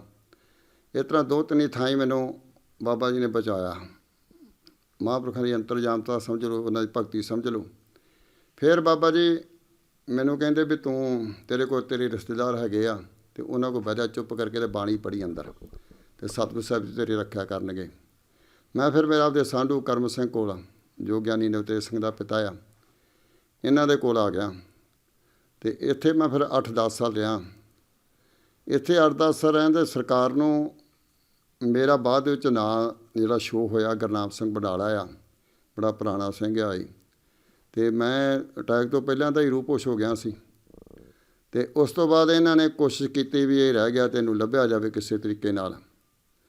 ਇਹਨਾਂ ਨੇ ਕੀ ਕੀਤਾ ਵੀ ਇਸ ਰੋਪੜ ਵਾਲੇ ਕਾਂਡ ਤੋਂ ਪਹਿਲਾਂ ਅਜੀਤ ਸਿੰਘ ਸੰਧੂ ਨੇ ਜਾ ਕੇ ਪਹਿਲਾਂ ਮੇਰੀ ਭੈਣ ਰਜਾ ਬਾਹ ਲਿਆ ਅਤੇ ਖੁੱਬੀ ਰਾਮ ਇੱਕ DSP ਸੀ, ਇਹਨਾਂ ਨੇ ਜਾ ਕੇ ਉੱਥੇ ਰਾਤ 11 ਵਜੇ ਘੇਰਾ ਪਾ ਲਿਆ।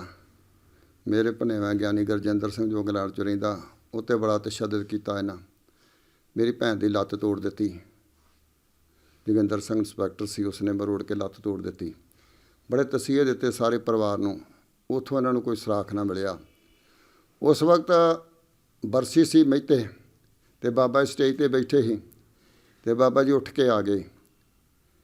ਮੇਰੀ ਭੈਣ ਨੇ ਮਹਾਂਪੁਰਖਾਂ ਨੂੰ ਯਾਦ ਕੀਤਾ ਜੋ ਤਸ਼ੱਦਦ ਹੋ ਰਿਹਾ ਸੀ। ਬਾਬਾ ਸਟੇਜ ਤੋਂ ਉੱਠ ਕੇ ਆ ਗਏ ਅਤੇ ਮੇਰੇ ਸਾਲੇ ਨੂੰ ਕਹਿੰਦੇ, ਕੁਲਵੰਤ ਸਿੰਘ ਨੂੰ ਕਹਿੰਦੇ ਆਂਦੇ ਵੀ ਆਪਣੇ ਰਿਸ਼ਤੇਦਾਰ 'ਤੇ ਭਾਰੀ ਬੜੀ ਆ ਅਤੇ ਗੁਰਨਾਮ ਸਿੰਘ ਨੂੰ ਪਾਸੇ ਕਰ ਦਿਓ। ਮੈਂ ਫਿਰ ਹਜ਼ੂਰ ਸਾਹਿਬ ਵੱਲ ਚਲੇ ਗਿਆ। ਅਤੇ ਇਸ ਤਰੀਕੇ ਦੇ ਨਾਲ ਇਹਨਾਂ ਨੇ ਫਿਰ ਮੇਰੇ ਭਰਾ 'ਤੇ ਜਾ ਕੇ ਬਹੁਤ ਤਸ਼ੱਦਦ ਕੀਤਾ। ਇੱਕ ਮੇਰੇ ਭਰਾ ਦਾ ਦਿਮਾਗ ਹਿਲਾ ਦਿੱਤਾ ਕੁੱਟ-ਕੁੱਟ ਕੇ, ਅਤੇ ਸਾਡੇ ਪਰਿਵਾਰ ਰਿਸ਼ਤੇਦਾਰਾਂ ਤੇ ਸਾਰਿਆਂ ਤੇ ਇਹਨੇ ਬਹੁਤ ਜ਼ਿਆਦਾ ਤਸ਼ੱਦਦ ਕੀਤਾ। 10 ਦਿਨ ਬਹੁਤ ਨੇਰੀ ਲਿਆਂਦੀ ਇਹਨਾਂ। ਜਦੋਂ ਵੇਖਿਆ ਵੀ ਉਹ ਨਹੀਂ ਲੱਭਦਾ ਕਿਸੇ ਪਾਸੇ, ਇਹਨਾਂ ਕਿਹਾ ਵੀ ਸ਼ਾਇਦ ਇਹ ਆਪਸ ਵਿੱਚ ਕਿਤੇ ਮਾਰਿਆ ਮੂਰਿਆ ਗਿਆ ਆ। ਇਹਨਾਂ ਫਿਰ 25 ਲੱਖ ਜਿਹੜਾ ਨਾਮ ਲੈਣ ਦੇ ਮਾਰਿਆ, ਮੇਰੀ ਥਾਂ 'ਤੇ ਕੋਈ ਬੰਦਾ ਮਾਰ ਕੇ ਹੋਰ ਸ਼ੋਅ ਕਰ ਦਿੱਤਾ ਤੇ ਮੇਰਾ ਨਾਮ ਲੁੱਟ ਲਿਆ ਇਹਨਾਂ। ਇਹ ਨਾਮ ਲੁੱਟਣ ਦਾ ਸਿਰਫ ਬਾਅਦ ਦੇ ਵਿੱਚ ਮੈਂ 4 ਸਾਲ ਬਾਅਦ ਮਾਨ ਸੈਂਡਵਾਲ ਪਿੰਡ ਆ, ਇੱਥੇ ਇਹਨਾਂ ਨੂੰ CID ਮਿਲ ਗਈ ਮੇਰੀ ਕਿਸੇ ਤਰੀਕੇ ਨਾਲ। ਗੁਰਮਹਾਂਪੁਰਖਾਂ ਦੀ ਮੌਜ ਵੀ ਸੀ ਵੀ ਉਹ ਨਾ ਉੱਥੇ CID ਮਿਲਣ ਕਰਕੇ ਨਾ 15 ਦਿਨ ਮੇਰੇ ਰੈਕਿੰਗ ਕਰਦੇ ਰਹੇ, ਮੇਰੇ ਪਰਿਵਾਰ ਦੇ ਪਿੱਛੇ ਜੀ ਫੜਦੇ ਰਹੇ ਤੇ ਮੇਰਾ ਚਿਹਰਾ ਚੂਰਾ ਵਹਿੰਦੇ ਰਹੇ। ਬਾਅਦ ਦੇ ਵਿੱਚ ਇਹਨਾਂ ਨੂੰ ਪਤਾ ਉੱਥੇ ਘੇਰਾ ਪਾ ਲਿਆ ਨਾ 3:30 ਵਜੇ ਰਾਤ ਦੇ ਆ ਕੇ। ਤੇ ਪਹਿਲਾਂ ਮੇਰੇ ਕੋਲ ਇੱਕ ਫੀਐਟ ਕਾਰ 'ਤੇ ਆਇਆ ਇੱਕ ਬਜ਼ੁਰਗ ਜਿਹਾ ਬੰਦਾ ਤੇ ਇੱਕ ਉਹਦੇ ਨਾਲ ਜਨਾਨੀ ਆ, ਨੀਲੀ ਪੱਗ ਬੱਧੀ ਉਹਨੇ। ਉਹ ਜਨਾਨੀ ਹਾਏ ਹਾਏ ਕਰਦੀ ਆਵੇ ਤੇ ਘਰ ਆ ਗਈ ਸੀ। ਮੈਂ ਪਾਠ ਕਰਕੇ ਅੰਦਰੋਂ ਨਿਕਲਿਆ ਸੀ, ਬੈਠਾ ਮੈਂ ਕੀ ਗੱਲ ਆ? ਆਂਦੇ ਇਹਨੂੰ ਛਾਇਆ ਆ ਤੇ ਸਾਨੂੰ ਤੁਹਾਡੇ ਬਾਰੇ ਪਤਾ ਲੱਗਾ ਵੀ ਤੁਸੀਂ ਇੱਥੇ ਇਲਾਜ ਕਰਦੇ। ਮੈਂ ਕੌਣ ਕਹਿੰਦਾ ਤੁਹਾਨੂੰ ਮੈਂ ਇਲਾਜ ਕਰਦਾ ਜੀ? ਮੈਂ ਤੁਹਾਨੂੰ ਕਿਸੇ ਗਲਤ ਦੱਸਿਆ? ਉਹ ਮੈਂ ਬਾਬਾ ਉੱਧਰ ਥੇ 'ਤੇ ਰਹਿੰਦਾ ਆ। ਮੈਂ ਇਸ ਤਰ੍ਹਾਂ ਗਿਆ ਤਾਂ ਮੈਂ ਵੀ ਭੁਲੇਖੇ 'ਚ ਰਹਿ ਗਿਆ ਵੀ ਸ਼ਾਇਦ ਉਹ ਕੋਈ ਦੁਖੀ ਬੰਦਾ। ਤੇ ਪਰ ਉਹ ਮੇਰੀ CID ਲੈਣ ਬਹੇ ਇਹ ਘਰ 'ਚ ਹੈਗਾ ਨਹੀਂ ਹੈ।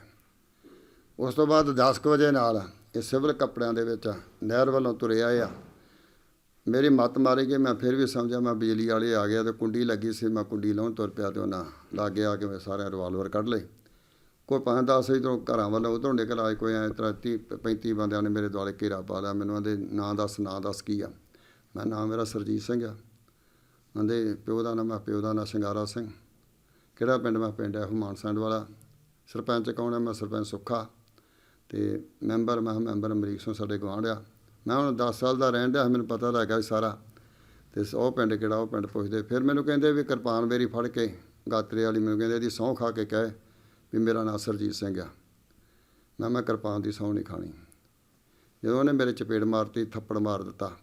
ਆਂਦਾ ਫਿਰ ਕੰਜਰਾ ਕਿਉਂ ਨਹੀਂ ਦੱਸਦਾ ਮੇਰਾ ਨਾਂ ਗੁਰਨਾਮ ਸਿੰਘ ਆ? ਮੈਂ ਜੇ ਤੁਹਾਨੂੰ ਪਤਾ ਤਾਂ ਫਿਰ ਪੁੱਛਦੇ ਕਿਉਂ ਜੋ? ਤੇ ਇਸ ਕਰਕੇ ਫਿਰ ਉਹਨਾਂ ਮੈਨੂੰ ਬੰਨ੍ਹ ਲਿਆ, ਬਾਹਾਂ ਮੇਰੀਆਂ ਬੰਨ੍ਹ ਲਈਆਂ, ਬੁਰਕਾ ਪਾ ਲਿਆ ਕਾਲਾ, ਮੈਨੂੰ ਬੰਨ੍ਹ ਕੇ ਜਿਪਸੀ ਸੁੱਟ ਕੇ ਲੈ ਗਏ।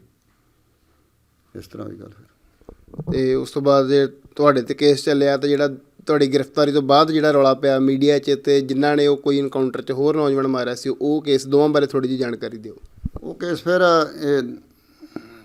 ਇੱਕ ਇੱਥੇ ਬੀਬੀ ਆ ਕਾਲੇ ਅਫਗਾਨੇ ਦੀ, ਉਹ ਹੈਗਾ ਸੰਧੂ ਕਰਨ ਵਾਲਿਆ, ਇਹਨਾਂ ਨੇ ਕੇਸ ਕੀਤਾ। ਫਿਰ ਉਹਦਾ ਵੈਸੇ ਉਹ ਜਿਹੜਾ ਕਾਊਂਟਰ ਆ ਉਹ ਜਿਹੜੀ ਬੀਬੀ ਦਾ ਉਹ ਤਾਂ ਹੈਗਾ ਸੀ ਅਵਤਾਰ ਸਿੰਘ ਧਾਰੀ ਨਾਲ ਇਹਨਾਂ ਦੇ ਸੰਬੰਧ ਸਨ।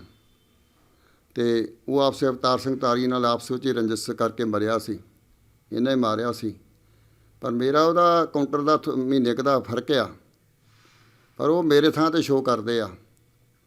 ਤੇ ਅਸਲ ਵਿੱਚ ਮੇਰੀ ਤਾਂ ਇਹਨਾਂ ਇਸ ਕਰਕੇ ਸਟੋਰੀ ਪੈਸੇ ਖਾਣ ਦੀ ਬਣਾਈ ਸੀ, ਪੈਸਾ ਲਿਆ ਜਾਵੇ। ਤੇ ਉਹ ਫਿਰ ਕੇਸ ਚੱਲਿਆ, ਕਰਨਲ ਸੰਧੂ ਨੇ ਕੇਸ ਕੀਤਾ। ਉਹਦੇ 'ਚ ਪਰਮਰਾਜ ਅਜੇ ਵੀ ਤੇ ਮੇਰੇ ਵੀ ਬਿਆਨ ਹੋਏ ਨੇ ਉੱਥੇ। ਇਕਬਾਲ ਸਿੰਘ ਸੋਤਾ ਸੀ DGP ਮੇਰਾ ਖਿਆਲ, ਉਹਨਾਂ ਬਿਆਨ ਲਏ ਸਾਡੇ। ਤੇ ਉਹ ਕੁਐਰੀ ਅਜੇ ਹਾਈ ਕੋਰਟ ਚੱਲਦੀ ਆ। ਉਹ ਸਾਡੇ ਪਰਿਵਾਰ ਨੂੰ ਕਹਿੰਦੇ ਸੀ ਵੀ ਤੁਸੀਂ ਲਾਸ਼ ਦੀ ਸ਼ਨਾਖਤ ਕੀਤੀ, ਸਾਡੇ ਉਸ ਕਰਾਈ ਨਹੀਂ ਸ਼ਨਾਖਤ ਸਾਡੇ ਪਰਿਵਾਰ ਤੋਂ, ਤਾਂ ਅਸੀਂ ਫਿਰ ਕਿਵੇਂ ਝੂਠ ਬੋਲ ਦਿੰਦੇ। ਤੇ ਇਸ ਕਰਕੇ ਉਹ ਕੇਸ ਅਜੇ ਚੱਲਦਾ ਆ ਇਹਨਾਂ 'ਤੇ, ਉਮਰਾਂ ਨਗਲਾਉਣਾ 'ਤੇ। ਤੇ ਬਾਕੀ ਇਹ ਸਾਰਾ ਬਾਅਦ 'ਚ 25 ਲੱਖ ਫੇਰ ਲੈ ਲਿਆ ਜੋ ਗ੍ਰਿਫਤਾਰ ਕੀਤੇ ਆ, ਤੇ 50 ਲੱਖ 'ਚ ਮੈਂ ਪੈ ਗਿਆ ਸਰਕਾਰ ਨੂੰ। ਤੇ ਤੁਹਾਡੇ ਦੇ ਕੇਸ ਦੇ ਤਹਿਤ ਜਿਹੜੀ ਇਹ ਕਾਰਵਾਈ ਹੋਈ ਤੇ ਜਿਹੜੀ ਤੁਹਾਨੂੰ ਸਜ਼ਾ ਹੋਈ? ਸਜ਼ਾਵਾਂ ਤਾਂ ਫਿਰ ਕੇਸਾਂ ਦੇ ਵਿੱਚ ਜਿਹੜੇ ਚੱਲ ਰਹੇ ਕੇਸ ਇਹਨਾਂ ਮੇਰੇ 'ਤੇ ਪਾਏ, 17-18 ਕੇਸ ਪਾਏ ਸੀ।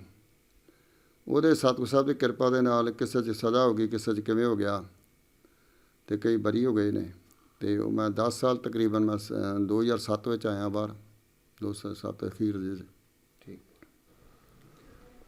ਇਹ ਸਨ ਜਥੇਦਾਰ ਗੁਰਨਾਮ ਸਿੰਘ ਬੰਡਾਲਾ, ਜਿਹੜੇ ਕਿ ਪੰਥ ਦੀਆਂ ਮੋਹਰਲੀਆਂ ਸਫਾਂ ਸੰਘਰਸ਼ ਦੇ ਵੇਲੇ ਜਦੋਂ ਉਹਦੇ ਵਿੱਚ ਵਿਚਰੇ ਨੇ।